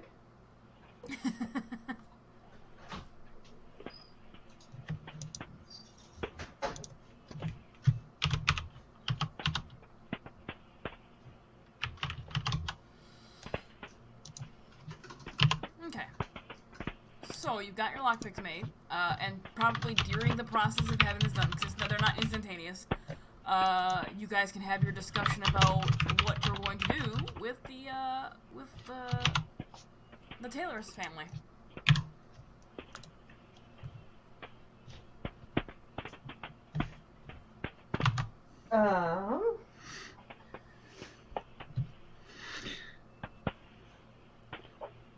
So, presuming that the sound of the blacksmith is covering the conversation, Yeah, yes. yeah. Okay. Yeah. So, Celestia, how do you usually do this from your side? I mean, what resources do you have? What is your usual way of handling this sort of thing? Well, we have our ringleader is a member of the priesthood, and he's got ears everywhere, and he has he'll send little ones to us with messages. So usually he'll let us know when somebody is in trouble, and we will try to get them out of here into the circus as fast as possible. Maybe he's got maybe. Do I know who his contacts are? You do not. Okay. You only know the people who are actually members of the circus. Okay. And you know that's if you're captured and they torture you, then everybody's name gets out. Yeah. So you have no idea who the little girl was that ran up to you. You don't know who sent her. Okay. You don't know if it was the ringleader or somebody else in town that is a contact with the circus. Okay. So I just say it's a need to know basis so that there's less risk of people getting out there. Right, of course. I should have thought of that. But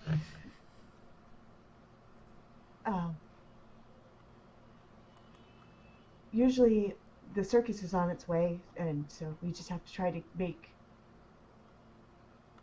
what's the word? I can't word today. Keep stall things until they get here, but we can't this time because they've already found them. Usually we at least have some time to get them out of the situation. So any help would be appreciated. Dirk will turn to Sonia and say, "Okay, look, I know I came on strong. I'm sorry. It's just it's very personal for me, okay? It's and it looks a little like he's holding back some emotion. It's very personal. And I don't want anything to happen to these people. What resources do you have to help?" Well, I may have some contacts in the receiving guilds here. Perhaps. We can give it a try. Well, it's probably, given our guild histories, it's probably better if you go by yourself, because I doubt they would welcome me, just as my people would not welcome you. Sure. I can certainly give that a try.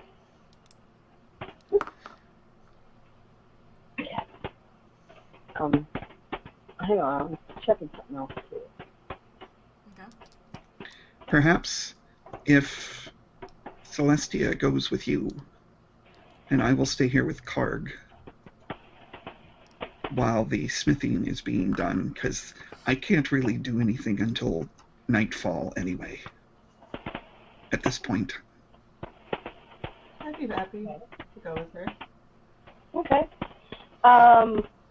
So, Tanya, what I need to ask is, for my, to get in touch with a thieves guild, there would be some sort of symbol, correct? Like, I don't know, a rock under a pot or something that tells you that. To get in touch with who? The Elven Thieving Guild. Okay. It's not the Elven. It's not the. It's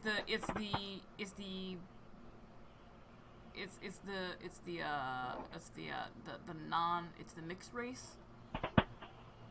So it's not elven. So you have half elves, you have half orcs, you have half gnomes, and half this and half that. It's a huge melting pot of multiple raced individuals who make up your particular band of merry men. Okay. All right. And you would know that there's a few seedier taverns around town that you could find information or find contacts in. That's okay, though. You can send Okay. it. Okay. Well, I'm working too, so. So that's what I'll do. Okay. I'll just start looking around and Okay. see what I can find. Okay. You make your way with Celestia from the blacksmith shop and down towards the wharf district. And it's not the main wharf district because that is primarily used by the priest class for their military naval. There's not a yes. Just while this is going on, and I'm staying behind at the smithy, I'm going to just kind of find an out-of-the-way corner, and because I'm small, I can just kind of stay out of the way and find a shady spot and get in a power nap. Disco nap. Okay. You can do that. The sound of the smithy is annoying at first, but eventually it's like a ticking clock. It kind of lulls you into, like, it's a rhythmic sound eventually. Okay. So you, Sarnia, you and Celestia make your way away from the blacksmith to the wharf district, to a little like out of the way area where merchants would be docking that are coming in from the other two islands that are part of the nation island chain for this particular monotheistic society. And you walk up to a tavern. That the sign over top is a rowboat that's kind of cracked in half. The sign itself is shaped like a rowboat that's cracked in half. And you know this to be the Broken Rowboat Tavern.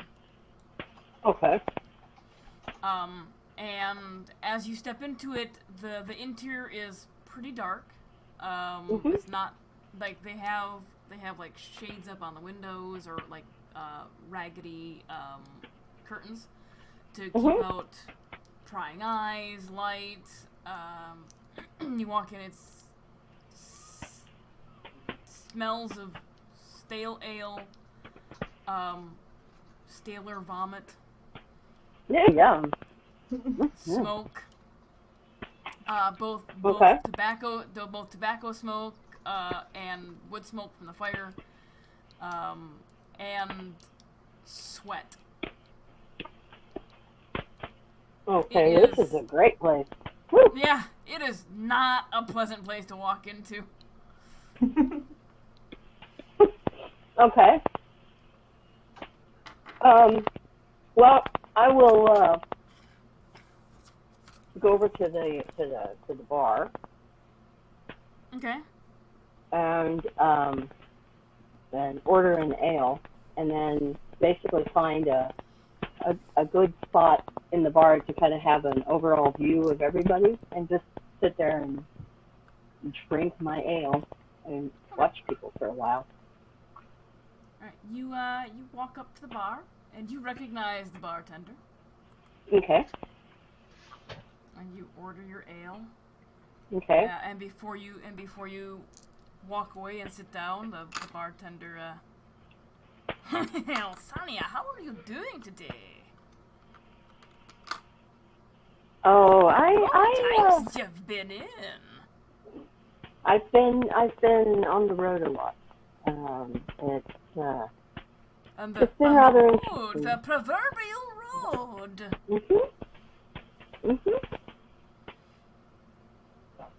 still haven't been able to find what I'm looking for. Would you happen to have any of your vaults available? I have some merchandise that I would like to put away for a while. I believe I do have some vault available. Okay. What do you know about the gallows that are going up? Is there anybody that we know? Haven't a clue. Wasn't really aware there was a gallows going up. Apparently, yep. I mean, you're like on the other side of town. Oh, okay. No, it looks like they're back at it again. So. Always at it. I'm trying to. I need a way to get safe passage for a few people, and I come to you because. Passage where? Just out of town. They're paying rather well, so just want to get them out of town. Money always talks. Well, it's more of on a personal level on this one. So, it may help in my search for the person that I've been trying to find. Okay. So, how difficult would it be to use some of the underground to? What would you charge to help me with this? Would you help me with this? Not my prices. You'll have to talk to a captain. It's not my prices. You'll have to talk to a captain. I believe, Captain Ingrid. Ingrid, okay. Is docked. I believe I've dealt with Ingrid before. Possibly. Would I have, or would this be a new person? You've probably dealt with Ingrid before. Okay. All right. I mean, well, once, at least once. Whether she remembers you or not. I will go and speak with the captain. See what we can do. But do me a favor. This is worth nothing. So there's no point in telling anyone. Okay. Well, you'll find her on the wharf down the way. Okay. Eventually, I'm gonna go to the boat and talk with her. Okay. All right.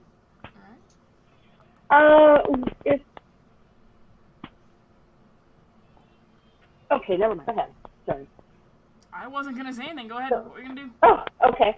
So I get to the ship, and I would like to speak with the captain if is at all possible.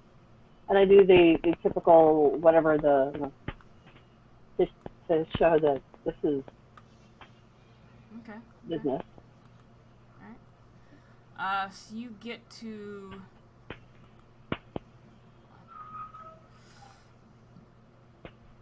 You walk down the wharf with Celestia in tow, and you walk up to a ship that has one name on the side, but you know it to be the Deceitful Princess. Aha! Okay.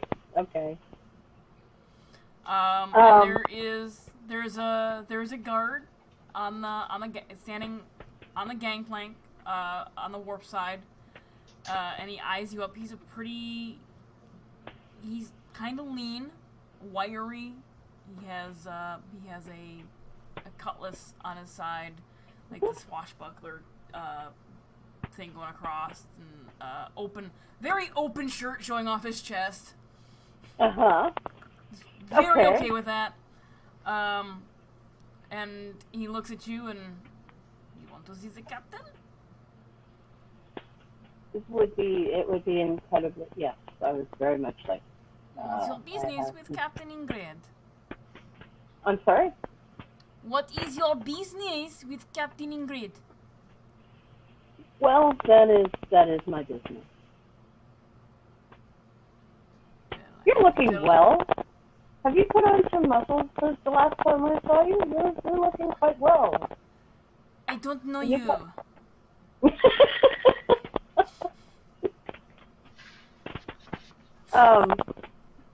Well, I'm sure I've met you somewhere. No. You seem familiar. Are you sure? You sure we didn't get drunk back there in some other little I'm very town? sure I've not met you. Okay, well, then I am corrected. I'm very sorry. I do have some very, very nice ale with me. Would that help me get into see the captain a little quicker? No, what will help you get in to see the captain is telling me what your business is with the captain so I can inform the captain of why you're to see her. I need to book passage with the Now, captain. was that so hard? That was not very hard, no.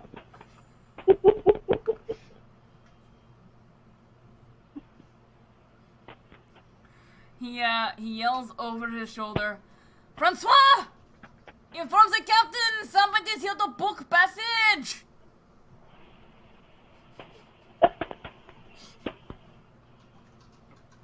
Several minutes go by.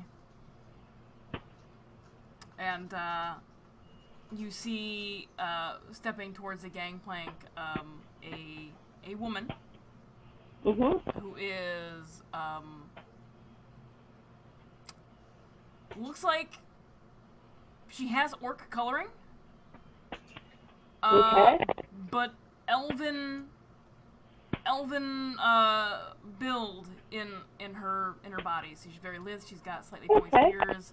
Her tusks are very, very small, dainty. Okay. And what's your name again? Captain what? Ingrid. Ingrid. Okay. All right. Captain Ingrid, it has been some time. She walks down the gangplank. Ah, Sanya. It has been a long All time. right. It has. How's business been for you? It's been good, actually. Good. Good. You still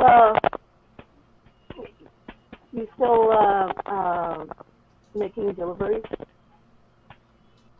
Always? Always. Excellent. Okay.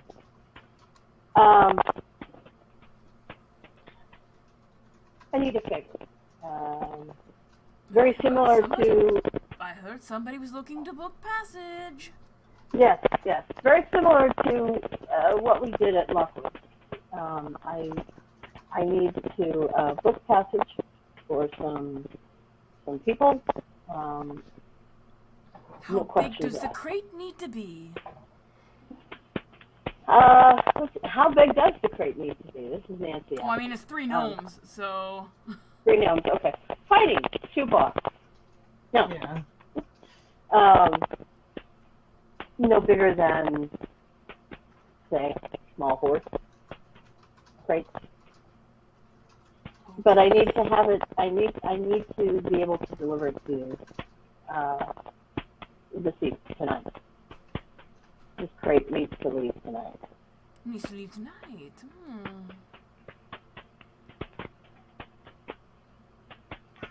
For the right price, I can make this happen. Okay. And what would be a good price for you? What can I do for you? Well, a favor would be nice. Silver's better. How is your crew or for yourself on weapons? Does anybody need anything repaired, replaced? Oh, we are fine with weapons. You're good with weapons? Okay. So name your price in silver. I can make this happen tonight with the right size crate for 400 silver. Wow. Okay.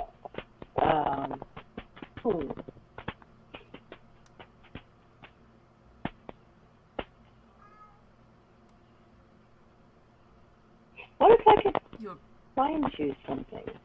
Is there anything? Oh, let's just say, people have things that they really don't need. If Yeah, you're like offering me a favor in the future, I can make it happen for 200 silver.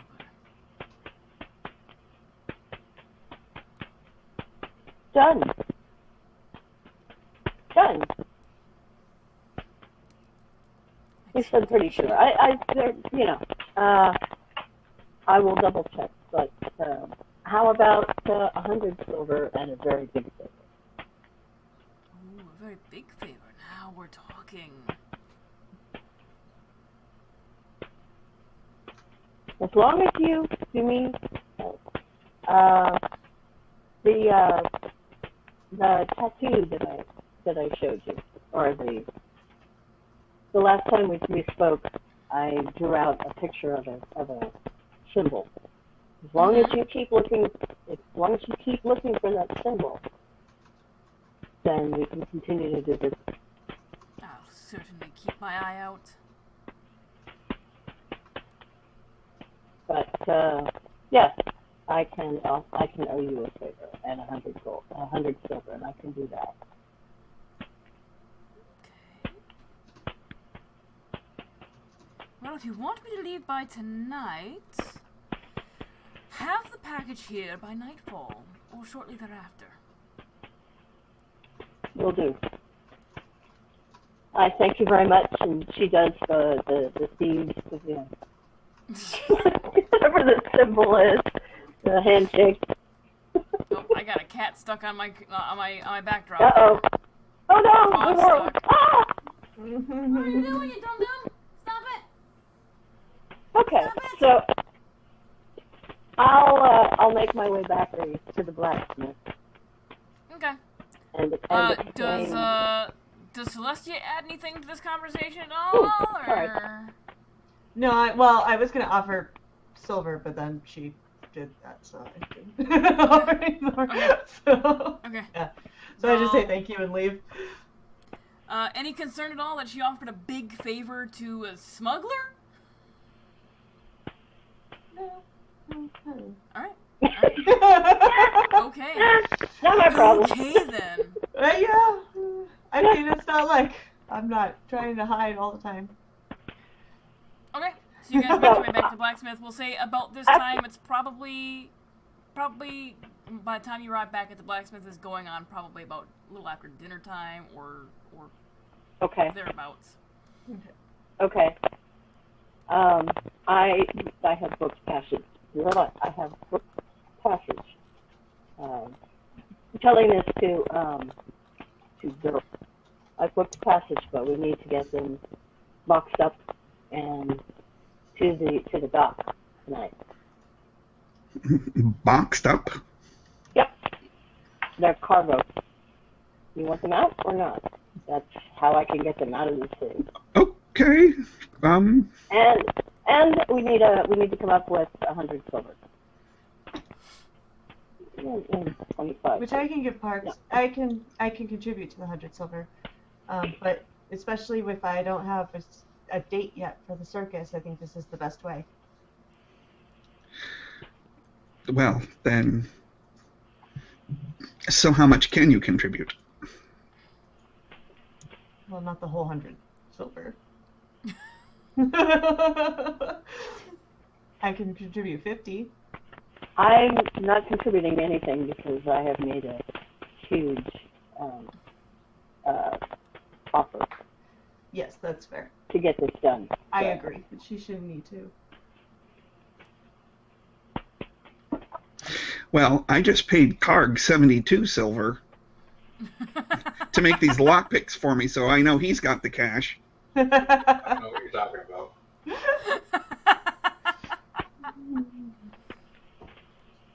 You do, of course, realize, Dirk, that because I'm able to do this for you, that you're going to owe me a favor as well. Now, wait just a minute. We didn't discuss any such arrangement. You asked me to see if I could find a way to help. I did. Right. Well, that doesn't mean I don't have my own resources or can... Well, that's fine. Fine. If that's what you want to do, that's fine. They don't have to go in a box. At least not standing upright.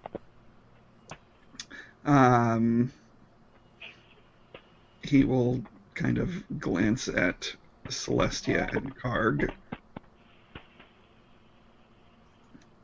Oh, yeah? At 50 silver. How much do we need to raise? 100. 100. 100 total, so. Yeah, Yeah, so so if 50 more. yes, and I know you have at least 72 because I paid you. I will toss in 50. Perfect. There you go. Very good. Okay. Okay. Now all we need to do is fill the box. Build box? Well, don't everybody volunteer at once. Did you say build it? I thought. No, Well, there- I mean, we have to build a box.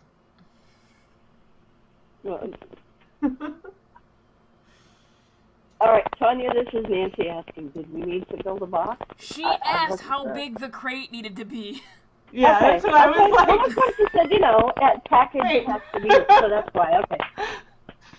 Not enough coffee. All right, then, no, we just need to have, we need to get them to the dock. All right. Well, okay. Now this is Danny asking. I'm presuming that I know a way through the sewers to get to the docks. Yes. Yeah. Okay. Well, I can cover that. I know a way to get down to the docks unseen from very near here, Okay. and very near the tailoring shop as well. So there are entrances all over the place. Public Works, you know.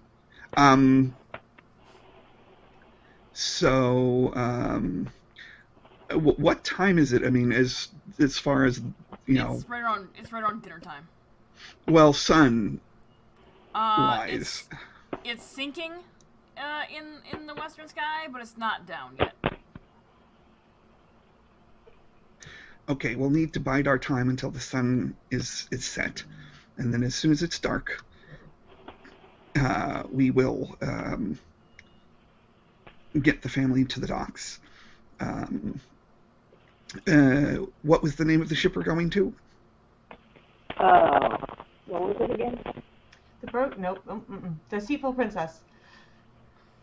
Uh, Princess. Okay. Okay. Okay, very well. What was, yeah. And which part of the docks is it in? Is it which slip? 12. I think Nancy needs a new microphone. I do? It's very staticky. Oh, is it? Okay. Hang on. But I Did the can't cats get on it chew the without cord a phone. again? No, but I'm going to get the cord. For some reason, it just, I don't know what it is, but there's a confusing thing here.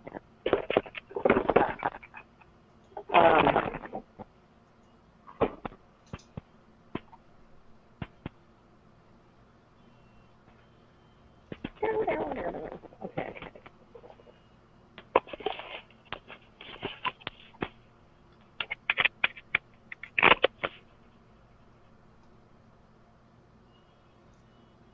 Any better? Yes. Oh my god. Okay. Okay. So it's in Like verse 12. 6,000 times better. Cool. Sorry about that. It's in berth 12. Or berth. Perfect. Whatever. Perfect. Okay, so that'll. I go there and then right. Well, it makes a difference because there Of course it does. several different. Anyway, okay. So, you stay here. We don't have much time left. I have a quick errand to run, and I will be right back, hopefully. And Dirk turns and runs off. Oh, before Dirk runs. Dirk, while you're out, Yes. go to a bar, I don't care which one, Oh, that's easy. pick up a bottle of the best ale you can find. The best ale. Yep.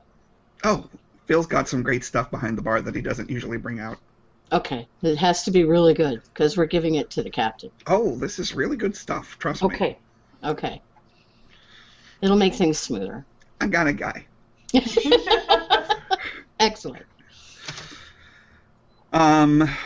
So Dirk Dirk will runs swing off. by to talk to Phil first, since Okay. it's not Okay. that far away. Good old Phil. Alright. You walk into the Wooden Spoon, and it's a little bit busier today. It's around dinner time. There's several of the tables are full up. There's a good handful of people at the bar. Phil is currently in the midst of serving food and drink.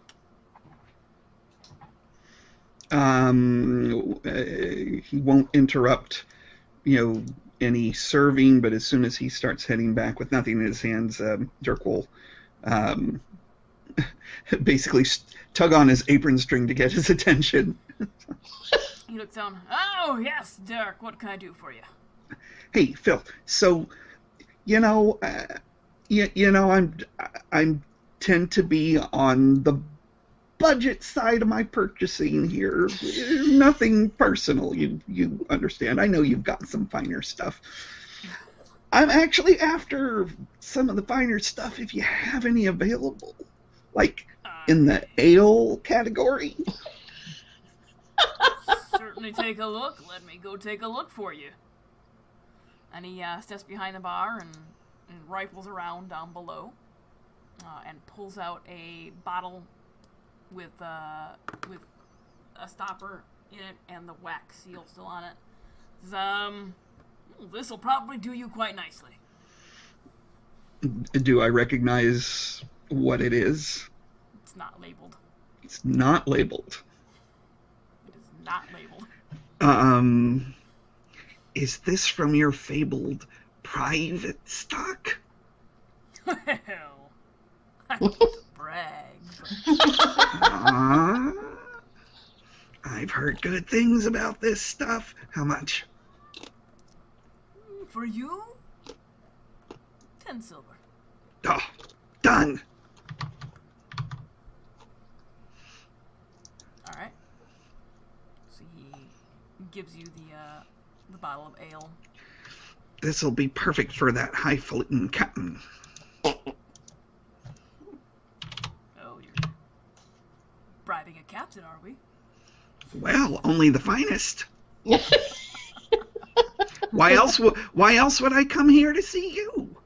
Oh, For my stew, of course! Well, I mean, when I'm talking about bribing somebody with the finest ale, come on. Keep up. Anyway, here you go. Thanks a bunch. Gotta run. Bye. And he dashes out the door. Okay, then.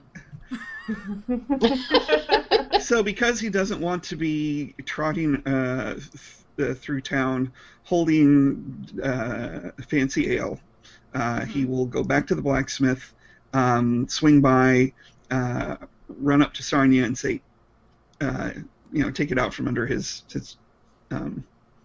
cloak. Say, here you go. Gotta run. Be back in a bit. Excellent. Bye. And off he goes. At which point he's going to find a jeweler. Okay. Okay. Wow. Since he intended to do this earlier in the afternoon, but he decided to take a nap instead. Okay. You make your way to a fairly nicer part of town.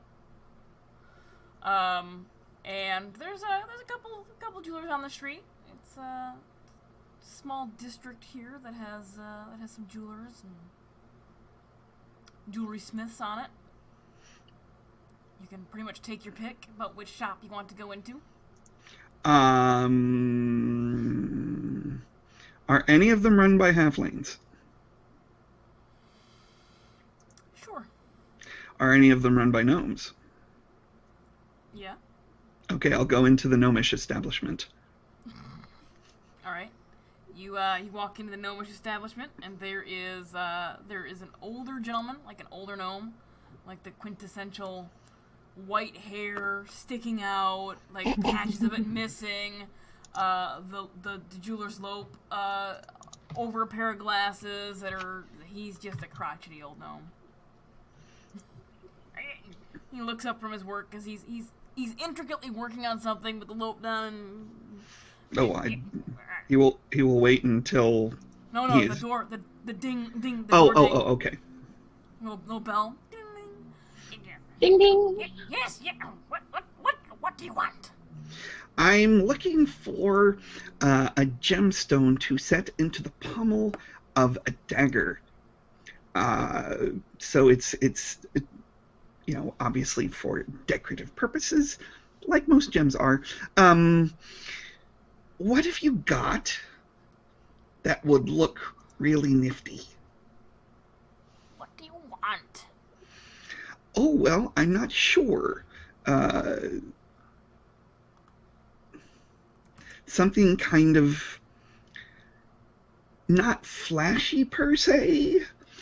Do you want turquoise, hematite, tiger's eye, quartz, malachite, jasper, amethyst? What do you want? More something in the darker red tones, perhaps. Some jasper? Like garnet, maybe a deep, deep, deep dark red. You want an expensive stone then, okay. Oh, are those expensive? How much are they? They're precious gems. Well, yes. But obviously some are more precious than others. True. Takes a moment. How big do you want it? And what cut? Okay, this is Danny saying I have no freaking idea about cuts. It's right, neither do I. Dirkwood. So you probably want something circular in shape. Yes, round. Yeah. Yeah, that's what we're going with. That's the cut, circular in shape, guys. For anybody looking for engagement rings, look for circular in shape. And, yeah. I'll be right back. Alright.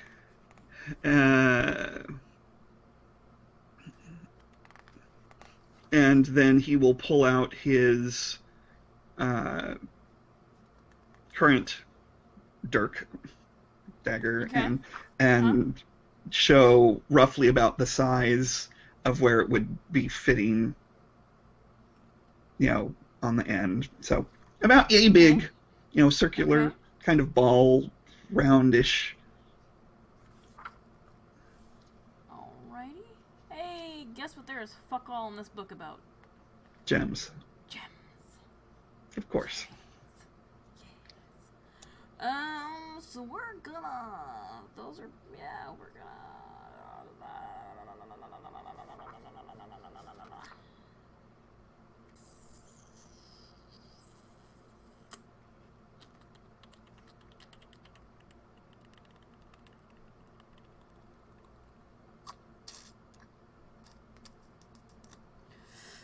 Alright, we're gonna wing this one.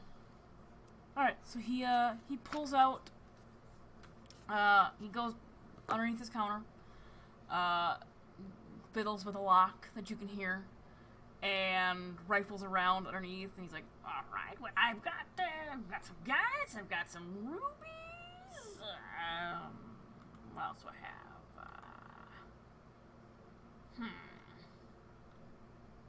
Got some other red stones I don't know the names of because Google's not helping me at all.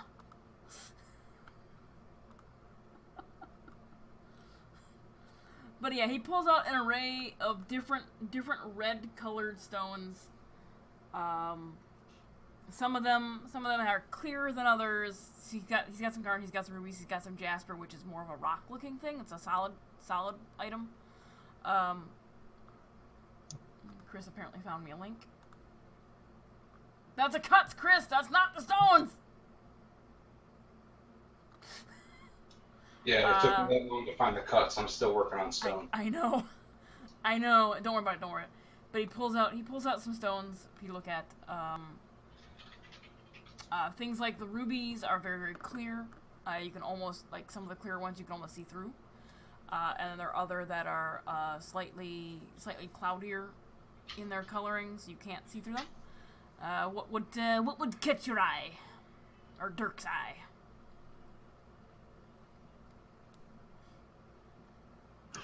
Oh yes, I think I was correct. The garnet. It's just the perfect, clear, deep red I'm looking for. All right. So you point out one, or he points out one that's roughly the size you want. You know, it's not. I don't usually carry the size for pommel inlays, but I've not cut this one yet. So it's rougher in its shape. He hasn't cut it down to like a nice polished. He's like, I can let this one go, and depending what cut you want on it and how much polish you want it to be, 50 silver.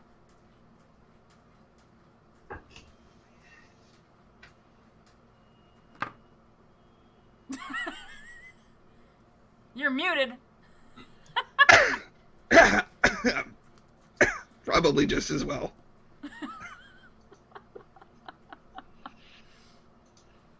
Dirk coughs. Yes. Imagine the sound that went with those facial expressions. Has a lot of coughs. Yeah. Sorry, got something caught in my throat there. Well, that might unfortunately be just a little rich for my blood. Sadly. He slowly takes the tray back and places it back under the counter. Are they all that expensive? Well, for that size, of course. The precious gems. Well, what about the non-translucent ones, like the jasper or the carnelian there, perhaps? He pulls out just the jasper, and it's a deep, like, blood-colored red, and it's about the size you want. It's a little bit smaller than the garnet. It's like, I could probably let this go for 20 silver. Oh, that sounds perfect. Yes.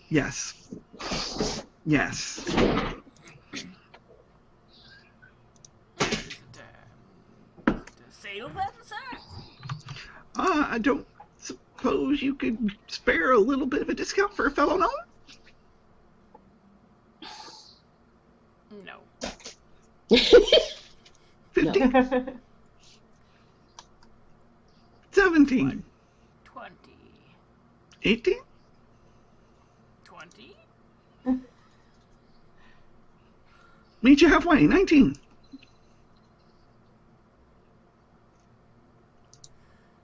Fine. Ding! Fine. 19. Oh, you're a gentleman and a scholar. Here you go. Thank you very much. Alright, mark your sheet. Dirk's gonna be broke again by the end of this session. Yeah, probably.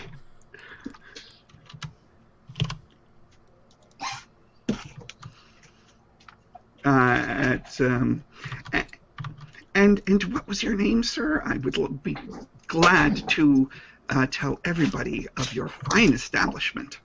You're gonna make me get a damn name, aren't you? Let's see here.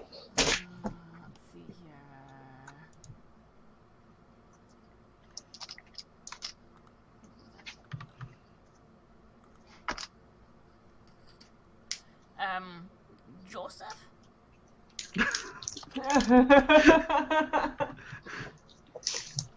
Joseph, I guess.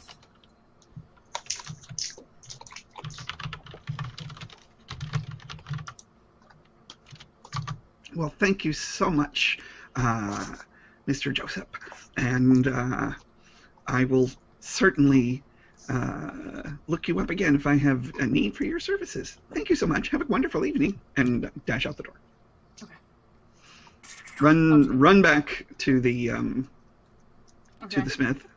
Okay.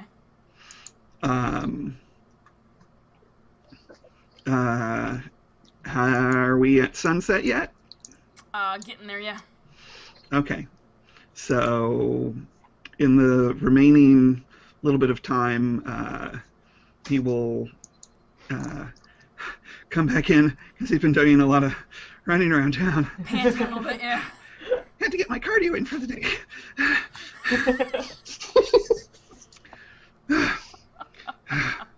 Gotta keep in shape. All right. Yes. Oh. Dear Ms. Middlefinger. So I have gotten the gem for the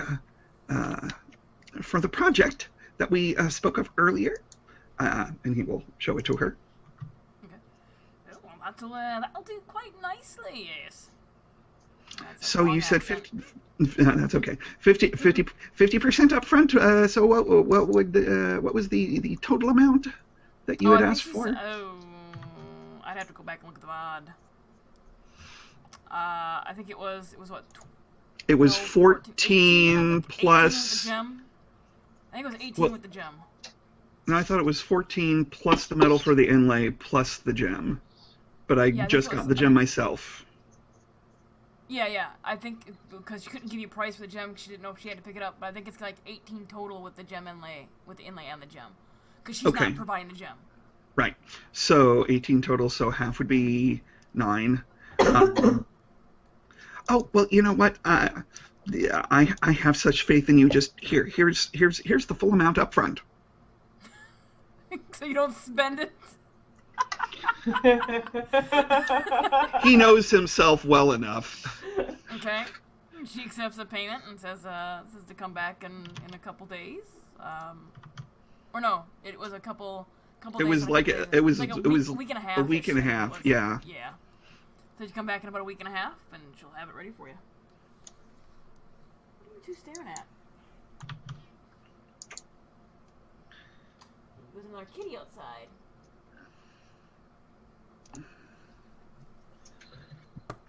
So, all right. Oh, it's too quiet. By now, the sun has started to set in earnest.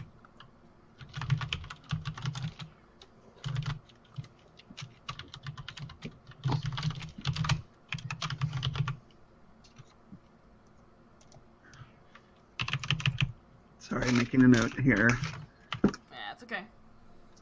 And that's probably a good place to call it. Right before you go and try to smuggle a family out of their home. Oh, okay. So, yeah. This way I can have some stuff prepared for next time. Oh. For the smuggling of said family. Yay! Yay! Alright. Yay! Alright. That was fun, y'all. I enjoyed that. That was good. I figured out a way to get to the people in a not weird place. Yeah. In an awkward manner. I was like, I don't know how I'm gonna do this. Change my engine. Hi guys. So that's our session for this month. We'll be back next month. Hopefully the second Saturday, if not one Saturday, depending on who's traveling and who's doing what. Tomorrow, Emily, Danny, Nancy, and I, along with Jeff, will be on here for Ezra the Power Within, where there's going to be some very interesting roleplay between several of the player characters. So we'll see what happens there. That'll be super fun. Yes, to see if Coltash will be indirectly responsible for the death of half his family. I'm gonna sit back and watch that cluster unfold. So there's that, and then I'll be back on Tuesday night with some more Revenant, and all that fun stuff.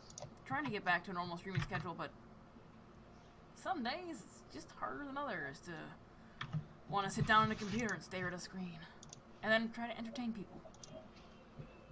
It's the entertaining part that's the hard part. Yeah, because usually I just want to sit here and veg out and do nothing. That's not real fun to watch. Drive cop cars around in final circles.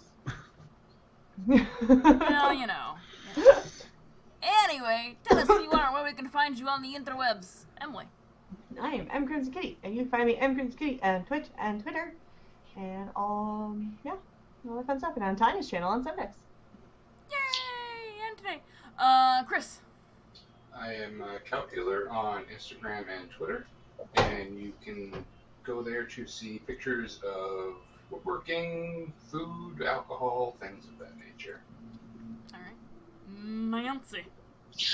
I am IS Chucky Poo at Yahoo, or Indie Harms at Gmail on Twitter, and also on Facebook. I think that's and World of Warcraft. What's her realm again? Moonguard. Moonguard. I feel like we know your realm.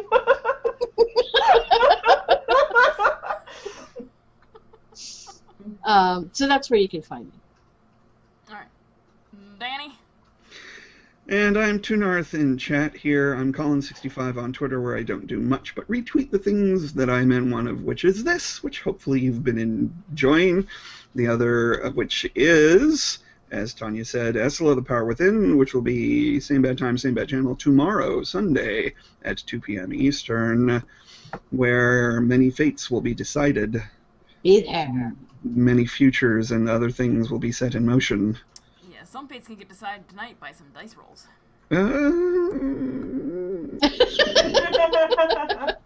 Don't kill my dad. I can't guarantee that he won't die. To kill some red shirts, but not my dad. I'm just doing dice rolls. Oh, well, tell the dice to be nice. Tell the dice that I'll come to the other side of the country and melt them the fuck down. Jesus. Wow. I don't think they'll listen. I mean, we've escalated quickly again. Right? Wow. Wow. I'll use dice I don't care about then. So yeah, to come tomorrow and find out stuff that happens. Yeah. And I, unlike Laura Bailey, don't care about all my fucking dice. They're not all your children. No, God no. So yeah, that's me. Alright guys, thanks for watching. Have a good rest of your weekend, and we will see you later. Bye. Bye.